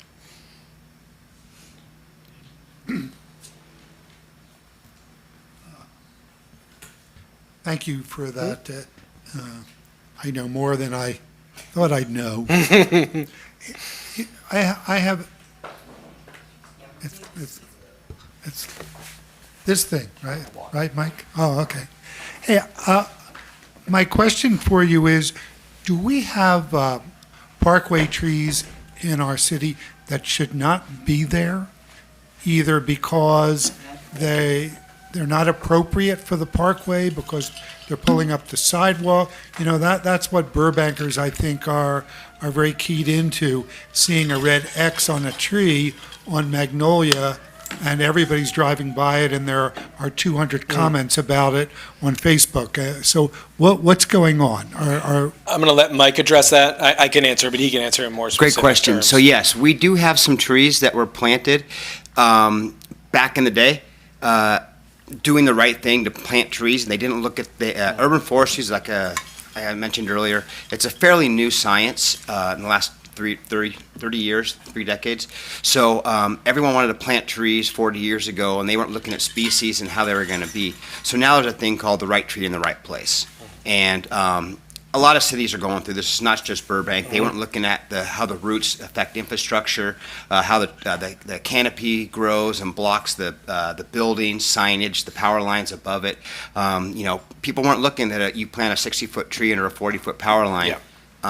You're going to have to top it, you know, routinely and regularly, which isn't healthy for the tree or for the longevity of that tree to live there. So yes, there are trees that have been planted that weren't thought out, and this is what Davy Tree is going to recommend at species that can meet all these needs as closely as what the community wants. So trees that will be able to adapt to climate in the future, also lower water use, provide bigger canopies with that they will lessen the heat index here. So these are all the trees that now we are looking at, and we're looking at trees that we do know now how big they're going to grow, what they're going to do, what their roots are going to do. You know, 50 years ago we didn't know that, or we did, but we weren't thinking about that. We weren't thinking it was going to lift our sidewalks. We were just planting trees because we got a good grip from somewhere. So does that make sense?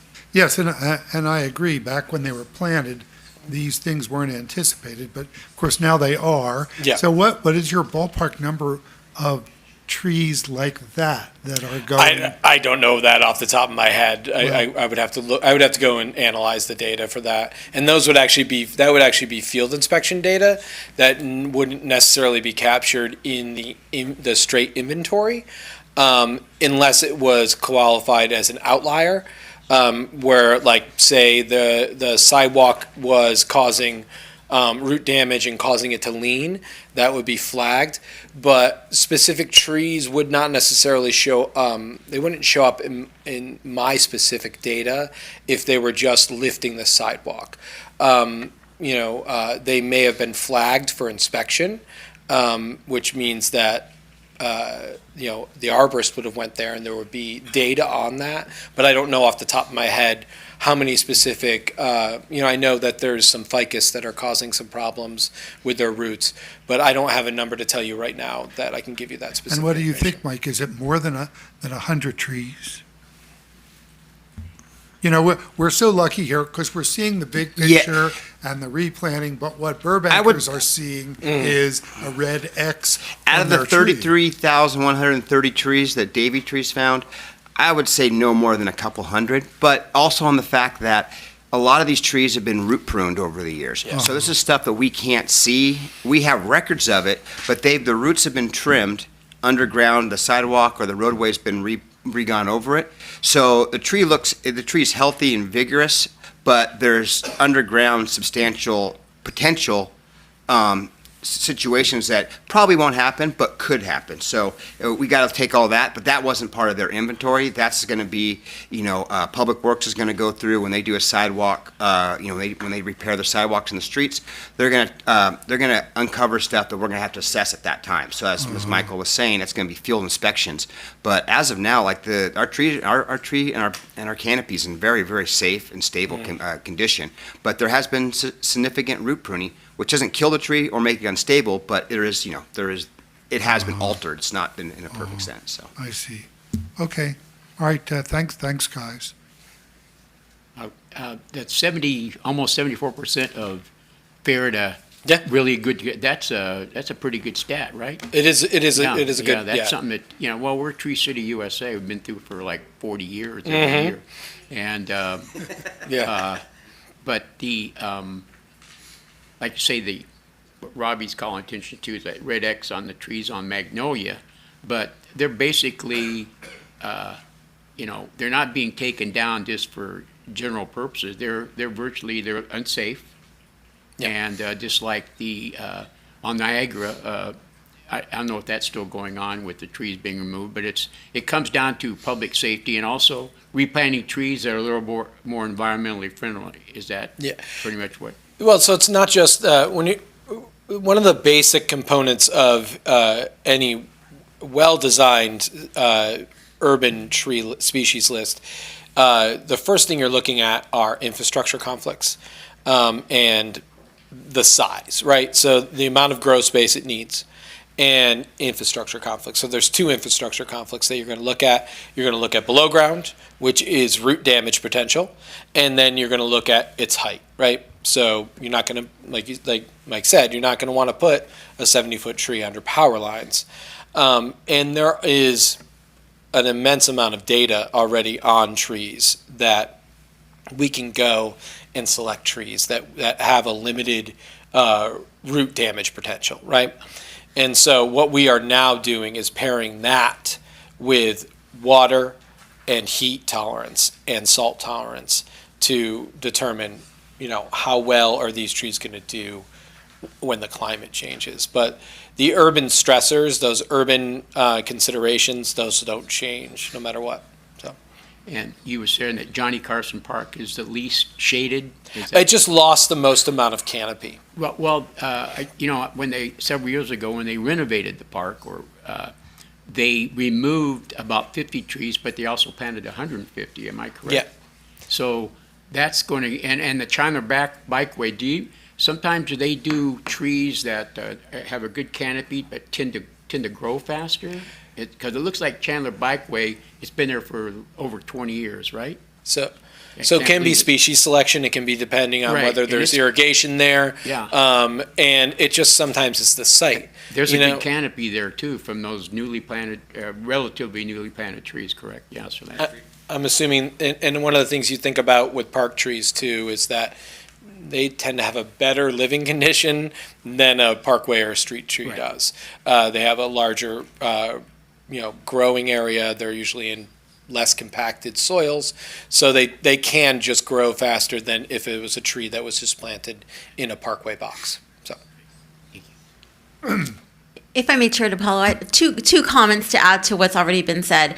Johnny Carson Park, I know that was mentioned, the park was renovated, but I do want to remind the board and the community that prior to that renovation, there was a beetle, I can't recall the name, but we had a large number of mature trees that were infested by a beetle, and the city had to remove those trees because of that.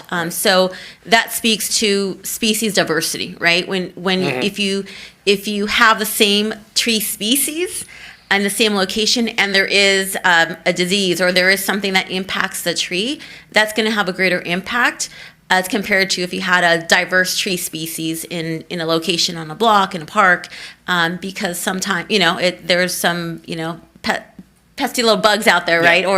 Or funguses or whatever that might be that will impact one particular species.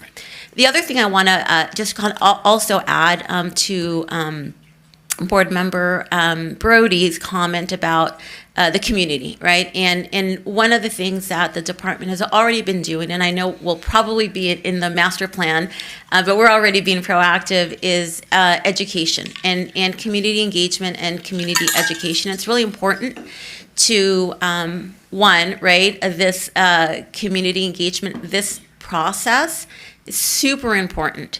We're doing, for all the emails that we get from the community that are asking or upset about what's going on Magnolia, we make them aware of this urban forest master plan process, and here's an opportunity for you to participate and engage. Moreover, just general community in, education about our urban forest, property owners' responsibilities to water trees, also just being involved. And so it's really important. I absolutely understand that there's a lot of emotions that are out there, right? We all love our trees, and so we want to make sure that the community participates, and there is we as staff do our job in educating the community about our urban forest. So thank you. Right. And that's what, the city's always done that. They've always had community meetings and get input from people. And before Johnny Carson Park was renovated, the whole neighborhood there was invited to meetings. They had like 5 or 6 meetings, and people put down what they thought would be best there. And so we did take the communities into consideration and give them a real good buy-in. So they're part of the process. And by and large, allow them to come up with some great ideas that we actually follow through with. So that's all a good thing. But any more questions? One last one for me. So in addition to prioritizing the planting, is there also going to be a priority on, however it's staff, whether it's contractor or employee, trimming the trees and pruning or whatever needs to be done in order to make sure that trees don't get to that state where they are unsafe or things of that nature? Yeah, I mean, I can speak to what I've seen already, that system exists already inside the department. It's just getting to a place where it is not just Burbank's forestry department. It's most municipal forestry departments always seem to be playing catch up, and it's just it's hard when emergency response and storm response takes over things. But I mean, I'll let Mike speak more. But I've seen that exists already. So, is it possible to have like I don't know, this may sound weird, but like a apprenticeship or mentorship program to like groom folks who could have those jobs so that we fill that work shortage or that workforce shortage? That is a conversation that's happening in a lot of places right now, workforce development and urban forestry. Yeah, for sure. So. Great. So to piggyback on what Michael was saying with your prioritization is, we got to look at the trees we're going to take their recommendation on what they have, and then we're going to take the community's information that they don't get, that we get, as Marissa was saying, through the emails and what they want, and the areas that our arborists know that need to be taken care of due to on-site physical inspections. So yes, we're going to look at that and prioritize all those together. So plantings are first, and then the trimmings and removals are going to have to come second. So, but I just want to be clear is that we have a mature forest, and trees don't live forever. We wish they did. So what's Michael was saying is that some of these trees in the future, and it's not going to be right now, it might be in 10 years, some trees that are mature are going to have to be removed for succession planting, because as Marissa was mentioning earlier, we don't want to have a monoculture where one tree's there and a certain insect comes through and just decimates all our urban forest. So if we break that up into multiple ages and species, then insects and age, everything will kind of balance itself out. So if we, in a perfect world, it might take 20, 30 years, we would like to not have trees fail, where the trees that are coming down are programmed and being proactive to take out before they're a hazard, because as trees get older, just like us, we're more susceptible to diseases and health issues. So we want to be proactive on that, so they're not harming anybody. Does that make sense? So I wish we could keep the trees forever, but we can't. There's people living in there, so it's just that. we can't let trees fall in the forest just naturally here. We have to make sure we take them down before that happens. So. Yes. Quick question. We're down 16 forestry people, correct? Yes, sir.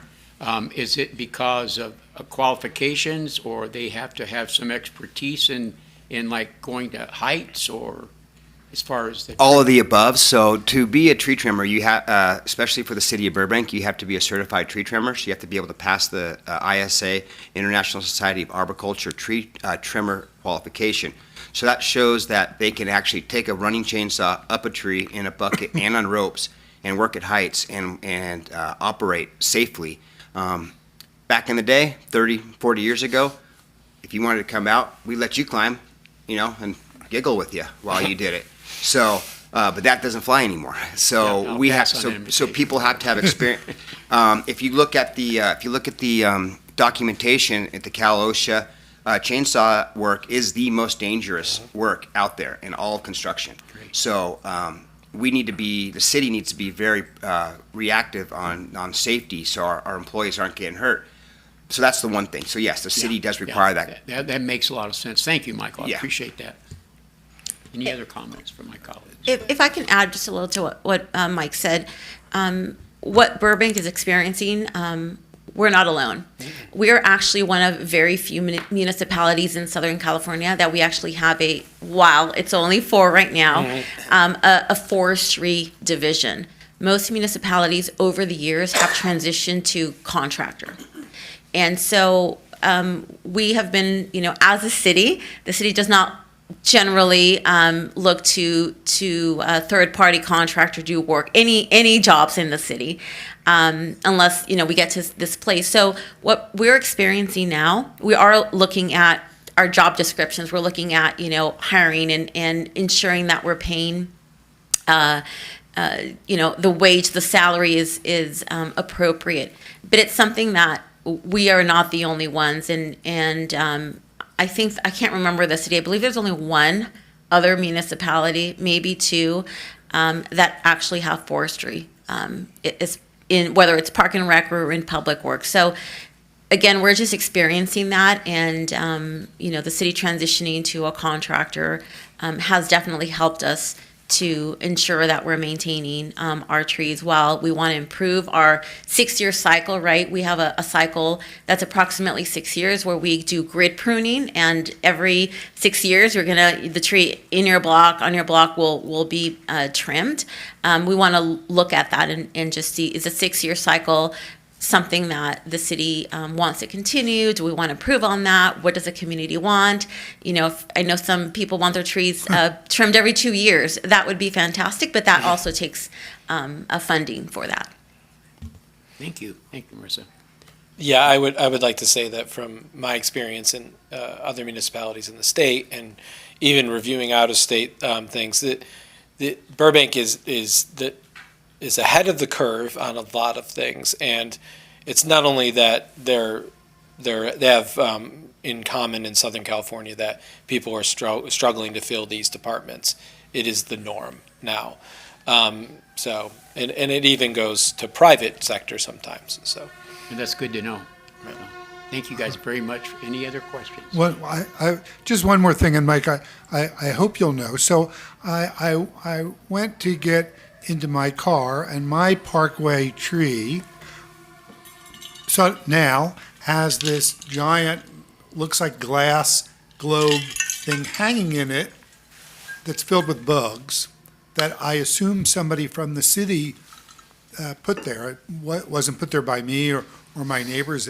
Is that part of some beetle testing thing, or? If I can, I believe that might be the county, and that would be part of vector control. I know that sounds like a county thing. Yeah, it's a county for like mosquito. So if there is a mosquito that's identified in a particular neighborhood, I know the county will go out there and try to gauge the activity of mosquitoes and determining if there's, for fruit flies. I wondered where I saw Edgar's car, and I thought, did he hang that in the tree after he got engaged? Okay. Thanks very much, guys. Thank you all for a great report. Thank you for your time. Thank you. All right.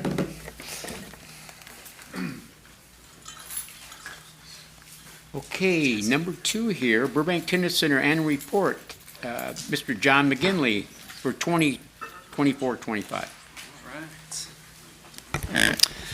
Good evening, Chair DiPaolo and Park Board members. My name is John McGinley, Recreational Manager over Sports and Aquatics. The Parks and Recreation Department, in partnership with the Burbank Tennis Center, is pleased to provide the Parks and Recreation Board with the annual update on the Burbank Tennis Center.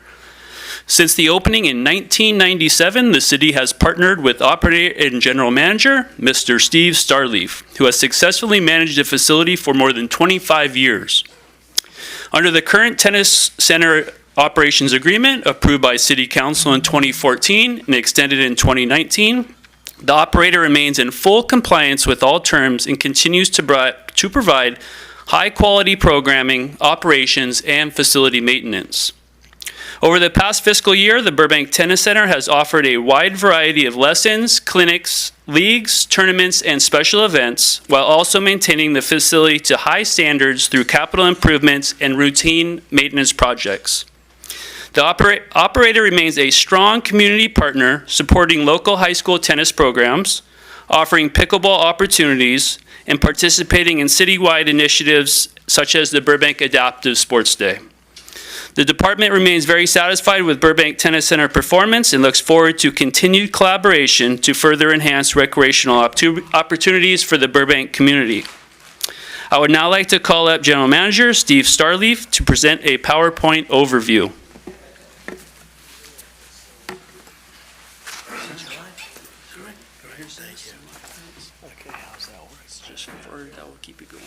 Okay, great. Chairman DiPaolo, members of the board, members of the staff, it's great to be back here tonight. Thank you so much.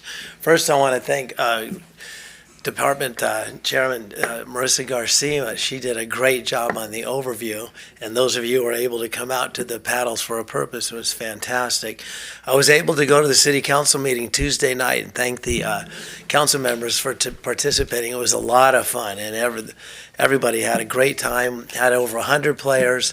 Our board member, Marcelian, talked about the fact that we had a little bit of wait time because the last minute we had about 30 people enter the day before. So we've learned our lesson on how to operate a large pickleball tournament, and that was our first outing, so we appreciate everybody's patience. I just want to say it was a fantastic event, and we hope to do it every year. And just pick a charity. That'll be up to the City Council each year. And I also wanted to introduce my nephew, who's also out with me, Derek Starleaf, right here. He's going to do part of the report and all the presentation. Mickey, I think you know his father, David Starleaf, when you were running the Park and Rec over there. And before I get started, I want to thank a couple of people at Building Maintenance. Jason and Freddie are fantastic and do a great job of keeping the tennis center. It's just up to date. They do a fantastic job in their hearts. They knew the event was coming up, and they were so happy. You're like, what else do you need? How can we fix anything out here? And thank you for your comments, Board Member Brody, about how the tennis center appears. I'm a real nut for the appearance of the tennis center, all the flowers and all that, as you know. And you've been out there before. The only disappointment was one of the members of this board was expected to win their division, but they came in second. I was told what a great pickleball player that person was, but he told me he lost to a professional. So I guess that's okay. Yes, I know. So that's great. Okay, let's get going. Here we go. We'll start with the slideshow. And here's the annual report. This is, as I mentioned, every year, this is how I got started back in the early 70s, the group lesson program. And this is very popular. It's actually, the average enrollment may say 264, but this time there's 350 people, 70% or 73% are Burbank residents. And that's year-round. We follow the City Park and Rec Guide, and that's year-round. And it's at different parks in the city, which allows people to come out and play in their area at Brace, Verdugo, Olive, and Mountain View. and it's tennis and pickleball. And pickleball is actually half now, just to let you know how the growth of pickleball, the people seeking lessons and that type of thing. And the pro shop out at the tennis center is now half pickleball paddles and equipment and balls and all the hard goods that you need to play pickleball. So it's really growing. And we're working with the department. We provide the lessons aspect of that. That's in the Park and Rec Guide. So that's growing. It's a fantastic program. As I've been out there for 27 years. That's the program. That's the key to the Burbank Tennis Center. The ground level, the grassroots, the people that are looking to be in a group situation, make friends, have fun, and come once a week. And then if you're interested, you can go to the next level, take private lessons, what have you. Okay, we'll go to the next slide. Okay, I'm going to ask my nephew. He'll introduce himself. Here's the. I'll do it quick. Perfect. Chairman DiPaolo, members of the board. As Steve mentioned, my name is Derek Starth. By day, I'm a counselor at John Muir Middle School. So keep myself pretty busy. I serve students that are foster homeless, ELD, at risk. So definitely keeps me busy. And as soon as that bell rings, I'm at the tennis center. So we have two booming academies that are just phenomenally run. We have Tennis Mechanics Academy that's run by Joel Dekai and former top 100 pro Cecil Mamet, and they are just they facilitate programs from literally someone who's just learning how to play at a very, very young age. We're talking like 3 or 4 years old, all the way to 18-year-old students that are really looking to leverage their abilities into tennis scholarships or even as a touring pro. And that goes for, we can go to the next slide as well. Our other academy that has just been exploding is the Katratrin Academy, the KT Academy, run by Harut Katratrin and Ando Katratrin, just two lovely coaches. And again, just what we're really we pride ourselves on is that majority of the students are Burbank residents, so we love to see homegrown products, and we've just been so proud that we've placed numerous students across very prestigious universities throughout the United States. It's a phenomenal opportunity for these students to get in, learn early, learn from great coaches. That's a comprehensive program from fitness to the mental aspect to obviously drilling and match play. They encompass all of it, and they do so just exceptionally well. I've had the pleasure of actually being the head pro at TMX Academy for 13 years now, and just both academies I can't say enough about, and just the level of commitment that they have to the students. That's really where their mind is at, developing the whole student and preparing them not just for a career in tennis but for life in general, and we really pride ourselves on that. So just two fantastic opportunities for residents if they're interested. I can't say enough about these two programs. Thank you.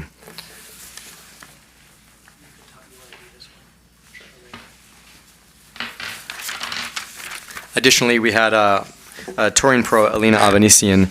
As you can see, she's a top 50 player on the WTA, just a phenomenal player, travels the world, and she was, gracious enough to come to the Burbank Tennis Center, do a meet and greet, and just benefit the RAT tennis program. She's just been lovely to volunteer her time. She serves as an inspiration, again, just for students to see where they can take their talents, the opportunities and the doors that open. She was just very gracious, and it was just a very inspirational event. Keep going. We're going to keep rolling. Courtside Cafe, just something that offers a little bit of everything for whatever you're in the mood for. They pride themselves on the diversity of menu, just constant. I mean, the food is fantastic. I'm so fortunate that I've got such a wonderful place just to drop in and snack on whenever I need to. But it's great. Not only do they serve drinks, but literally gourmet dishes. So I mean, they've got DoorDash people coming in and out all the time. In addition to obviously the people that are dropping in at the tennis center. So just a wonderful asset at the Burbank Tennis Center. Keep going. All right. The Tennis Mechanics also. So Joel Dekai, he's the manager of the Tennis Mechanics shop. So pretty much anything that you might need: rackets, strings, pickleballs, balls, shoes, clothes. Any accessory, so to speak. It's wonderful to have that all in-house, and the turnaround time is phenomenal. So, I mean, he prides himself on if you need a racket restrung, any kind of equipment. If he doesn't have it, he'll go out of his way to make sure that he can procure that. And so, again, all of our members and just members of the city are, they're fully stocked and staffed at any point in time to facilitate your needs.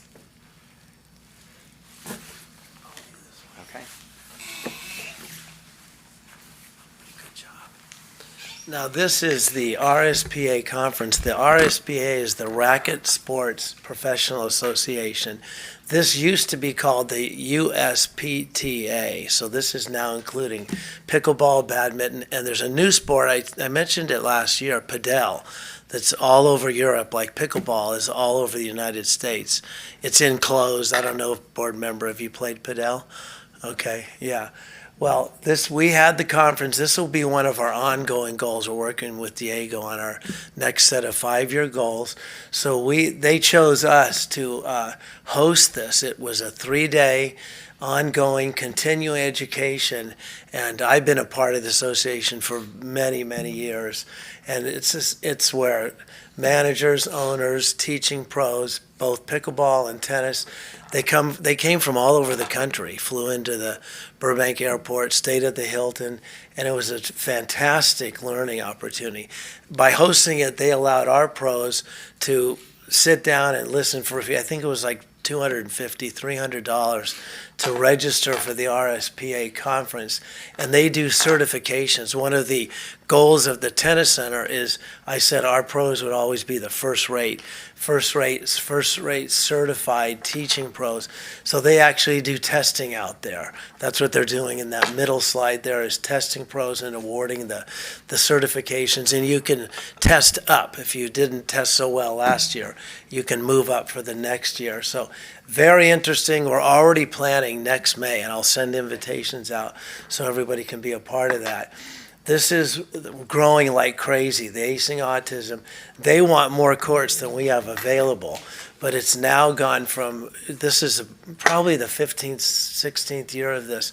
It started with a handful, and now there's actually 125 of these all over the country, and Burbank's one of the top spots.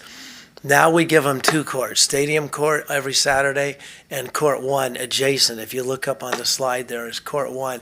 So the Acing Autism program, that is just growing leaps and bounds. And by growing is their folks want to get into it now. There's the push for, can the adults be part of the Acing Autism program? So it's growing. It's a great program. I encourage you to come out. It's kind of a seasonal thing. But it's they just had their award ceremony, and it's fantastic. This is one of the groups that roll into our Down Syndrome Academy every June, the 2nd or 3rd week of June. It's up to them. We have a 3-day academy where we shut down the tennis center, and they take control of the tennis center. This year we had, I'm going to probably talk about that, but we had the youngest crowd was this year, because it's really growing, and the nature of it is growing. And every year the current mayor comes out. This year Vice Mayor Takahashi came out due to Mayor Nikki being expecting. She was fantastic, stayed out about 2 or 3 hours. She participated in some of the stuff that we do. And now I'm going to talk about, before we play the video, and hope John can help me here. Before I do that, I want to present what happened. Channel 7 News, Kurt Sandoval came out there, and this is the reason why. You see this gal in the wheelchair here. Her name is Dyra. Her mother is Myra. I give her lessons every Saturday.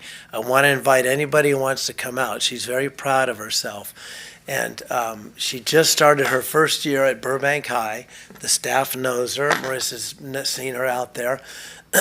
And our goal, her and I, are looking to go to the Paralympics in 28 at Carson Tennis Center. So we have a short-term, mid-term, and long-term goal. She applied to the Challenged Athletes Foundation in San Diego, a guy named Bob Babbitt. And he's very well known. Her mother wrote a letter, and they surprised her, and we had a big presentation out there. And Kurt Sandoval, the pretty well-known, I'm sure you know who that is, Chairman DiPaolo, he came out and they surprised her with a special chair the athletic chair, where you can actually hit and you turn, and as you strike the ball, you swivel and go back and forth. So Saturdays at 12:30, she comes out, and I have some kids that I teach that help her. She is a doll. And Mayor Perez came out there, and it was a lot of fun, and we're going to play the video, Megan. Okay. You got the volume there. Shapes and sizes. Sports in itself can be a microcosm of life. It offers the lessons of hard work, dedication, discipline, and integrity. But for a 15-year-old Dara Pernilla of Burbank, tennis is not about wins and losses. It's about getting back into the game of life. Palm is up. Perfect. When I'm hitting the balls and doing the backhands and all of that, I feel like it kind of transports me to another place where I have like so much fun. When she was just 10 years old, she was diagnosed with leukemia in her spine. It robbed her of the ability to walk. Multiple surgeries later, tennis is now giving her purpose again. There was a huge shift in just her joy, her level of confidence and joy in life. The courts at the Burbank Tennis Center has been her sanctuary, but without a sports-specific chair that's not covered by insurance, it would be the equivalent of running a race with your friend's oversized shoes. She had no idea that she was getting this chair. Mom did. Dara thought we were here to do a story on wheelchair tennis. My friend Kurt. Kurt from Channel 7, nice to meet you, my pleasure. She had no idea I was a former high school tennis player who also survived cancer. And we're not asking for a bagel and a t-shirt. Yeah. We're asking for something pretty substantial here, a $6,000-7,000 wheelchair tennis chair. I surprised her with this tennis-specific chair, courtesy of her mom's grant request to the CAF. It is my honor and pleasure to present you with your new chair. This was like winning Wimbledon for a 15-year-old who just picked up the game for the freedom it offered as a disabled athlete. If you couldn't hear her, she said, those are happy tears, my mom would say. And she told her mom that she wanted to get a job so she could afford her own chair. What was that like for you, Mom, to see your daughter realize she's getting that chair? I'm so happy. The best, I don't know, the best gift for my daughter. Thank you. Okay, there you have it. So she was super excited, had no idea she's getting a $7,000 chair. They tricked her and said it's just about wheelchair tennis. So she was really happy, and as I said, anybody who wants to come out, she's so proud of herself. 12:30 on Saturday is her lesson time. Okay, we're going to move on to the next slide, I think. Okay, well, these are some of the improvements out of the tennis center, the chairs on the benches on the courts. I put in new trash cans, a little bit more of the tennis look there.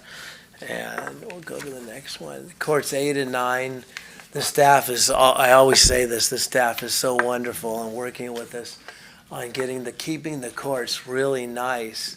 And then the nets are new. These are two of the outside courts. This is for the TMX Academy that Derek spoke about.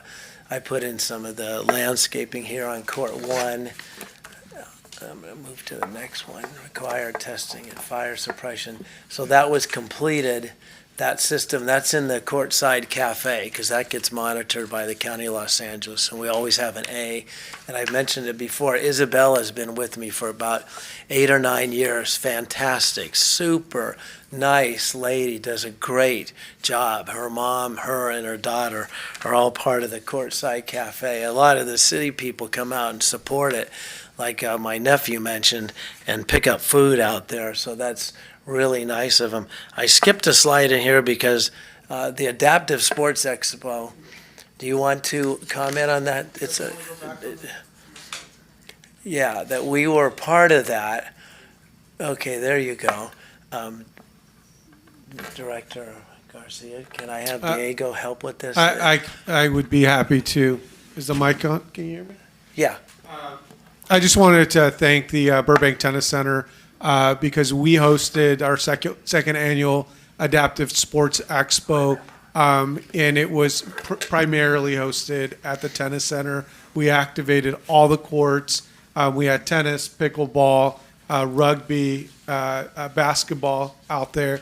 And without Steve's support and the cafe support, I just don't think it would have been as successful. We saw 240 athletes this year with about 3,000 guests, spectators, and it's a true testament of the partnership that we had with the tennis center. So we thank Stephen and his team.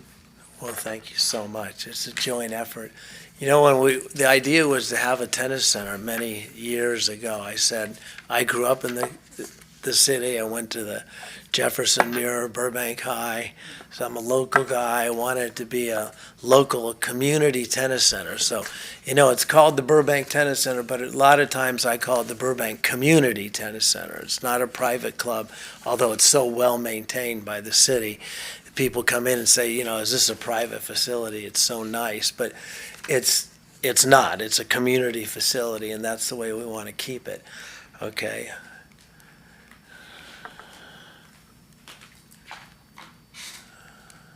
I wanted to go back to this slide. This is the annual Down Syndrome Academy. We had 125 participants this year. The man on the left, in the pink there, is Vince Schmidt. It's called the Jensen Schmidt Tennis Academy. His son was born Down syndrome, and he's a tennis pro in St. Louis. He was determined not to have him just sit. He wanted to be active. And the man on the right donated, that's Bill Green, a sports tutor, very large business in Burbank on Winona by the airport. #1 ball seller of all kinds of ball machines in the world, softballs, volleyballs, basketball, pickleball, tennis. He donated a pickleball machine that somebody won out there. We had a raffle, raised $500 on Sunday, and he donated a pickleball machine. His daughter was born special needs. Those two got together and came to me 20 years ago, so that's how the Jensen Schmidt Tennis Academy came about. So I'm going to go back to the last slide. And this is the annual Christmas party. It's a real success. We have all the groups, you know, right across the street is the BCR, Building Community Resources, Bridging Community Resources. They come in, the ARC in North Hollywood. We have all the Down Syndrome Academy folks come in. Just every special population folds into the Christmas party. We have gifts we bring out. The mayor comes out, and we have Santa Claus and his helper, and it's a real success, and that wraps up our year with our special populations, and that would wrap up the report as well. Thank you, Steve. Any questions from my colleagues? Yeah, it's funny you said the comment about the private club thing. My friend that I played with on Sunday had never been there, and he came and he's like, "Is this a private club?" And I said, "You know, it's kind of funny that he mentioned that just because it's so well maintained, and then all the improvements you've done with the landscaping and the little outdoor lounge you built. So everything's just pristine and really nice. And then I just really encourage the Burbank community to take advantage of the Burbank Tennis Center.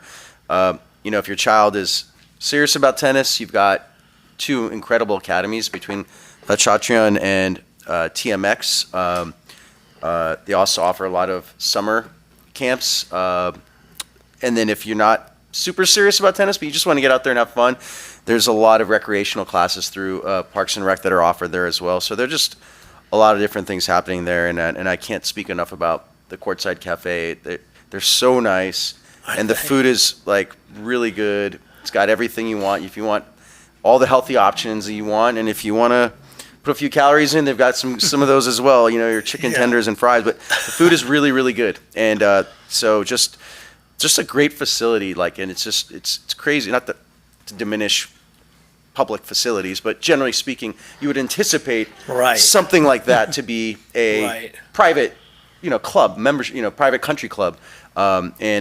The fact that, the way you run it and the way that you partner with Diego and the rest of the city, it's just a testament to everything that we do. And so I would just encourage people just to get out there and participate in racket sports, get their kids involved. Just go have lunch at the cafe because it's super serene to grab something to eat there, sit out by stadium court, it's just like you hear the birds. It's just a really nice environment. So I just wanted to throw all that out there. And just following up on that, I got to be on the Architectural Design Committee in '95. The city manager was nice enough, put over him to say, why don't we get some input from the city tennis guy who's played all over the country and wanted to be a, TV tennis pro.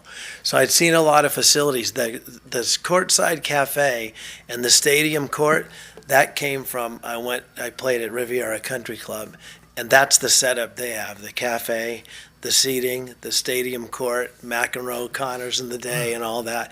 So I got to piece together different pictures, and the wide walkways and the sight lines. The fences are low, so you can look through, because most tennis you're peeking through a little, where's my kid playing kind of thing.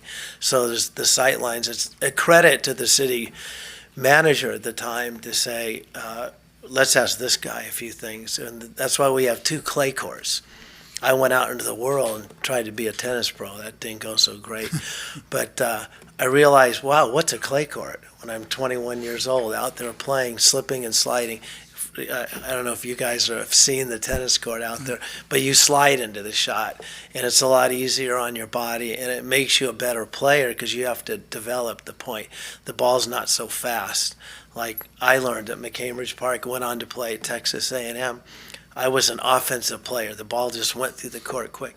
Then we're playing on these slow courts. I'm like, wow, completely different game. And it's way better for your body. It makes you more complete. So we have 2 clay courts, which was pretty awesome for a city facility to put in clay courts like that. And they're all individualized. The courts are all separate too, which you don't usually see at a municipal facility. You usually just build a slab and net.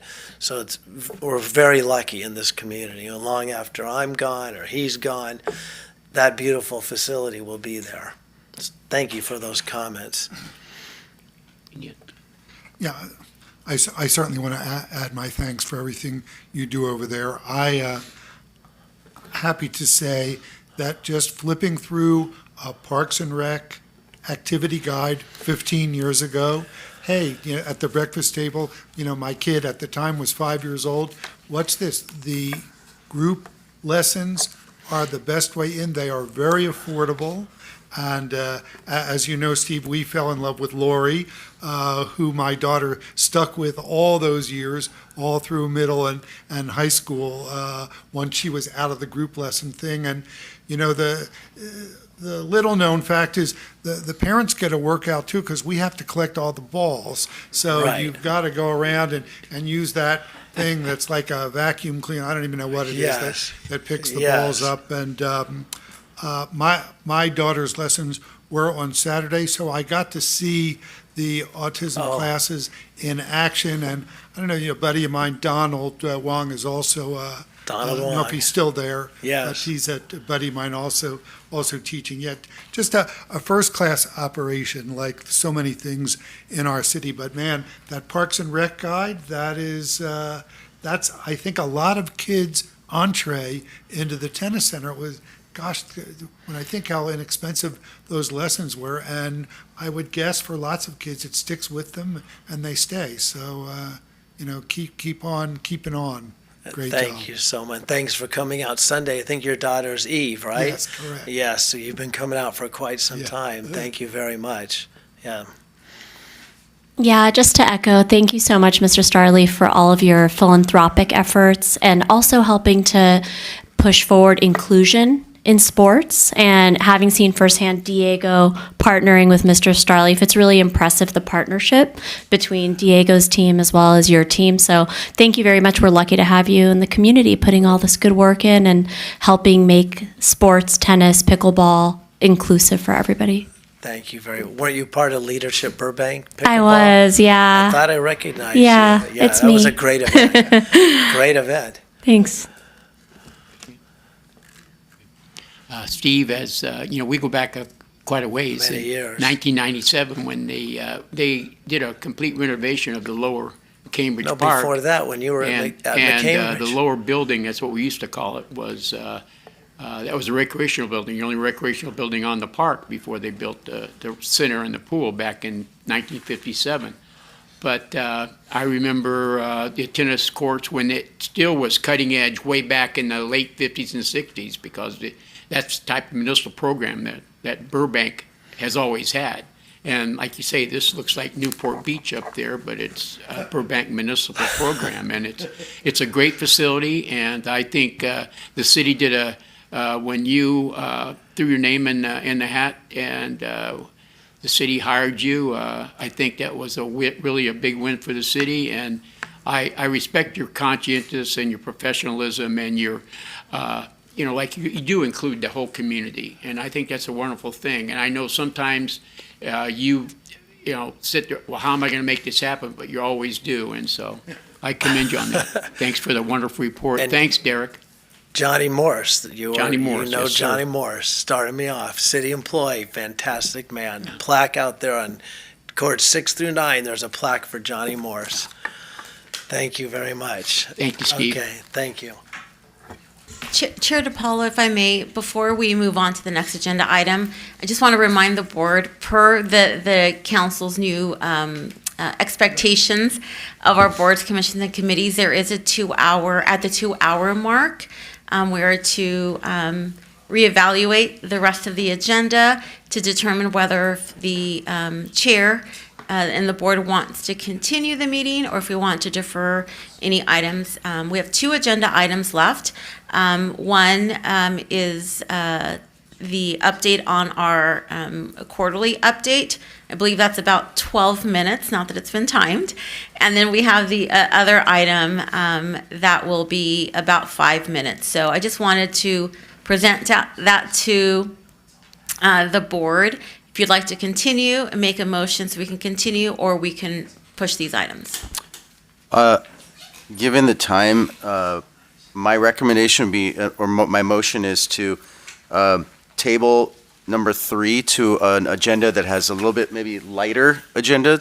And then number 4, we should just move forward with it since it's, probably 5 minutes. So that would be my recommendation. Table number. Table number 3, number 3. and then move forward with number 4. That would be my recommendation. Does 4 require a discussion, though? Yeah. We should discuss we will, it, right? We will, yes. So maybe table both. I recommend that. I recommend I that. wrote all my notes, but I could bring those next And time. I do have a public comment, or not a public comment, a comment at the end about this topic, but go ahead. Do we need to make a motion that we table? Yes, if somebody can make a motion, a I second. motion and then that we'll do we roll call. table items number 3, and new business items number 3 and 4 to a later meeting. Second. All those in favor? Aye. Aye. Aye. Opposed? And actually, just for our record, I'll take the vote. So, Board Member I'm sorry. Mickey, Yes. Vice Chair Robbie Brody, Yes. Board Member Asadi, Yes. Board Member Maisha Gamino, Yes. and Board Member R. Masurlian. Yes. Thank you. So we go to the consent calendar. All matters listed on the consent calendar are considered routine by department staff and may be enacted on by the board by one motion. There will be no separate discussion of these items unless before the board votes on the motion to approve the recommendations, board members, staff, or public request specific items be removed from the consent calendar for separate action. Removed consent items will be discussed separately.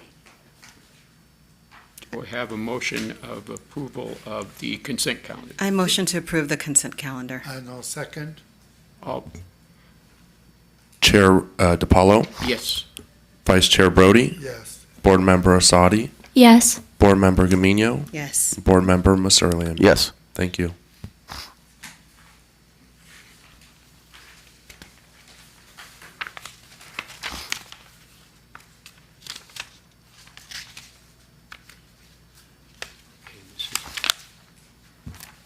Any tabled items? Any additional comment? Oh,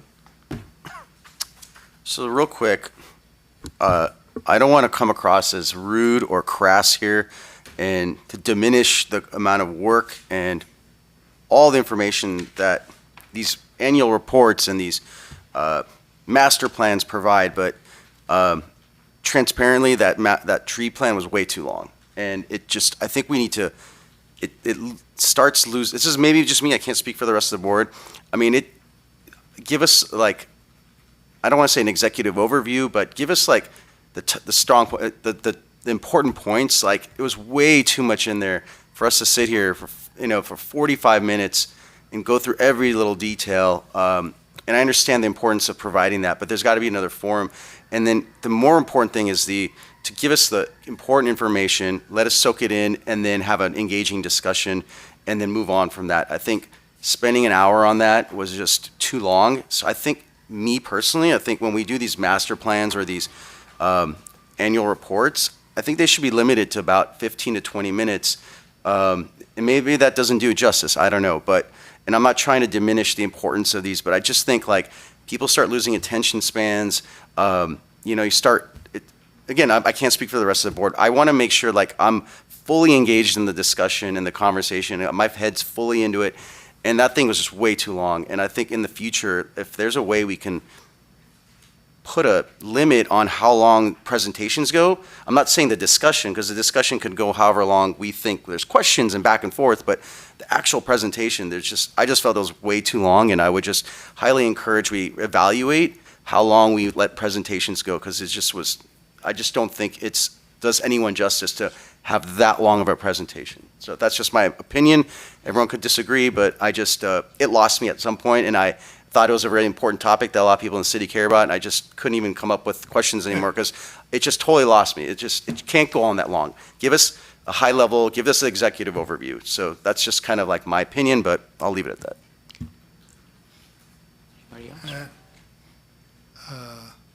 So are we going to be ending the meeting now?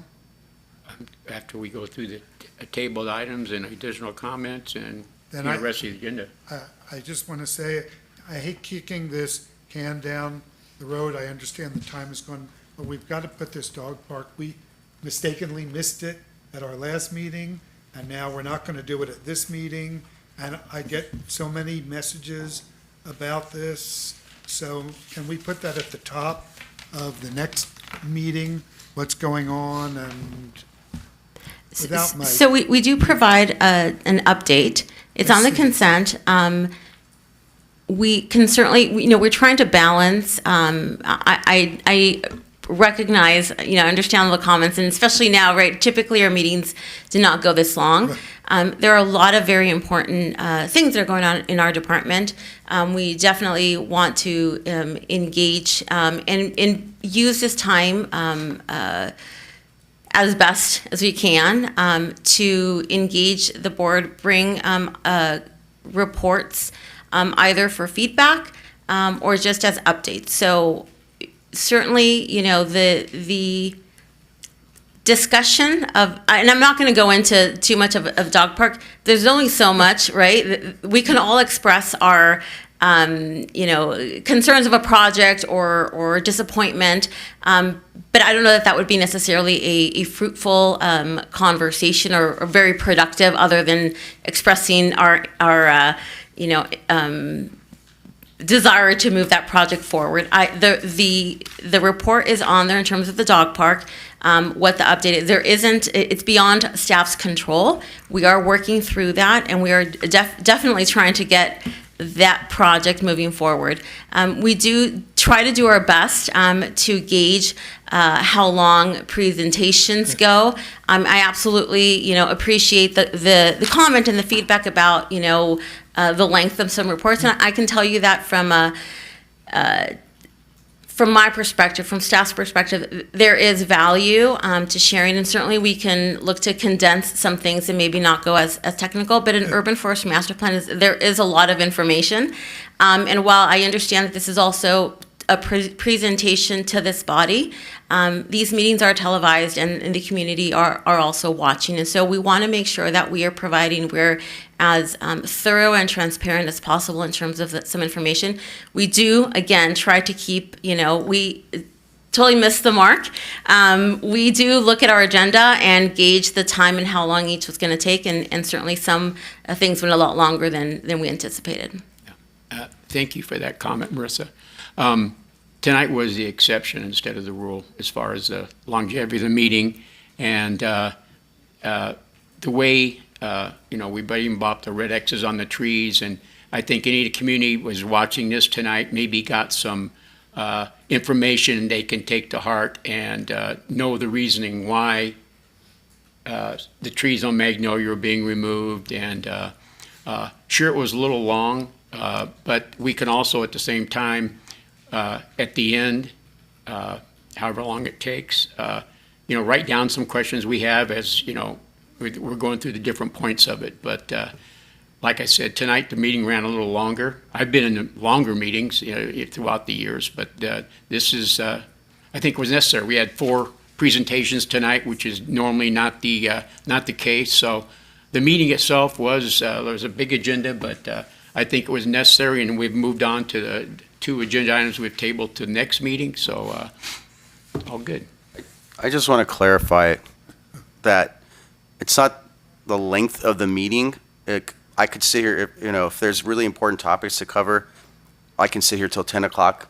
Not that I'm saying we are going to, but my point being, I don't care how long the meeting is. It's not that. Like, I know when I signed up for this, what I volunteered, like, I'm willing to put in whatever hours. I don't think it's that. It's more just, for me, I just want to make sure my point is covered. Is I totally get the importance to the community to see like the level of information, but I think just in this forum, again, this is again my opinion, I just want to be clear that the length of the meeting doesn't matter. I think just based on the agenda, if we know that something's going to be that long, we need to like either, maneuver the agenda in a certain way, or we need to have the presenter, cover the important points. But there was just so much in there that I thought could have been shared through email to the community later, or there's just a lot there, and it just didn't really, it frankly lost me at some point, and I didn't want to be lost because I thought it was an important topic and I wanted to ask questions, but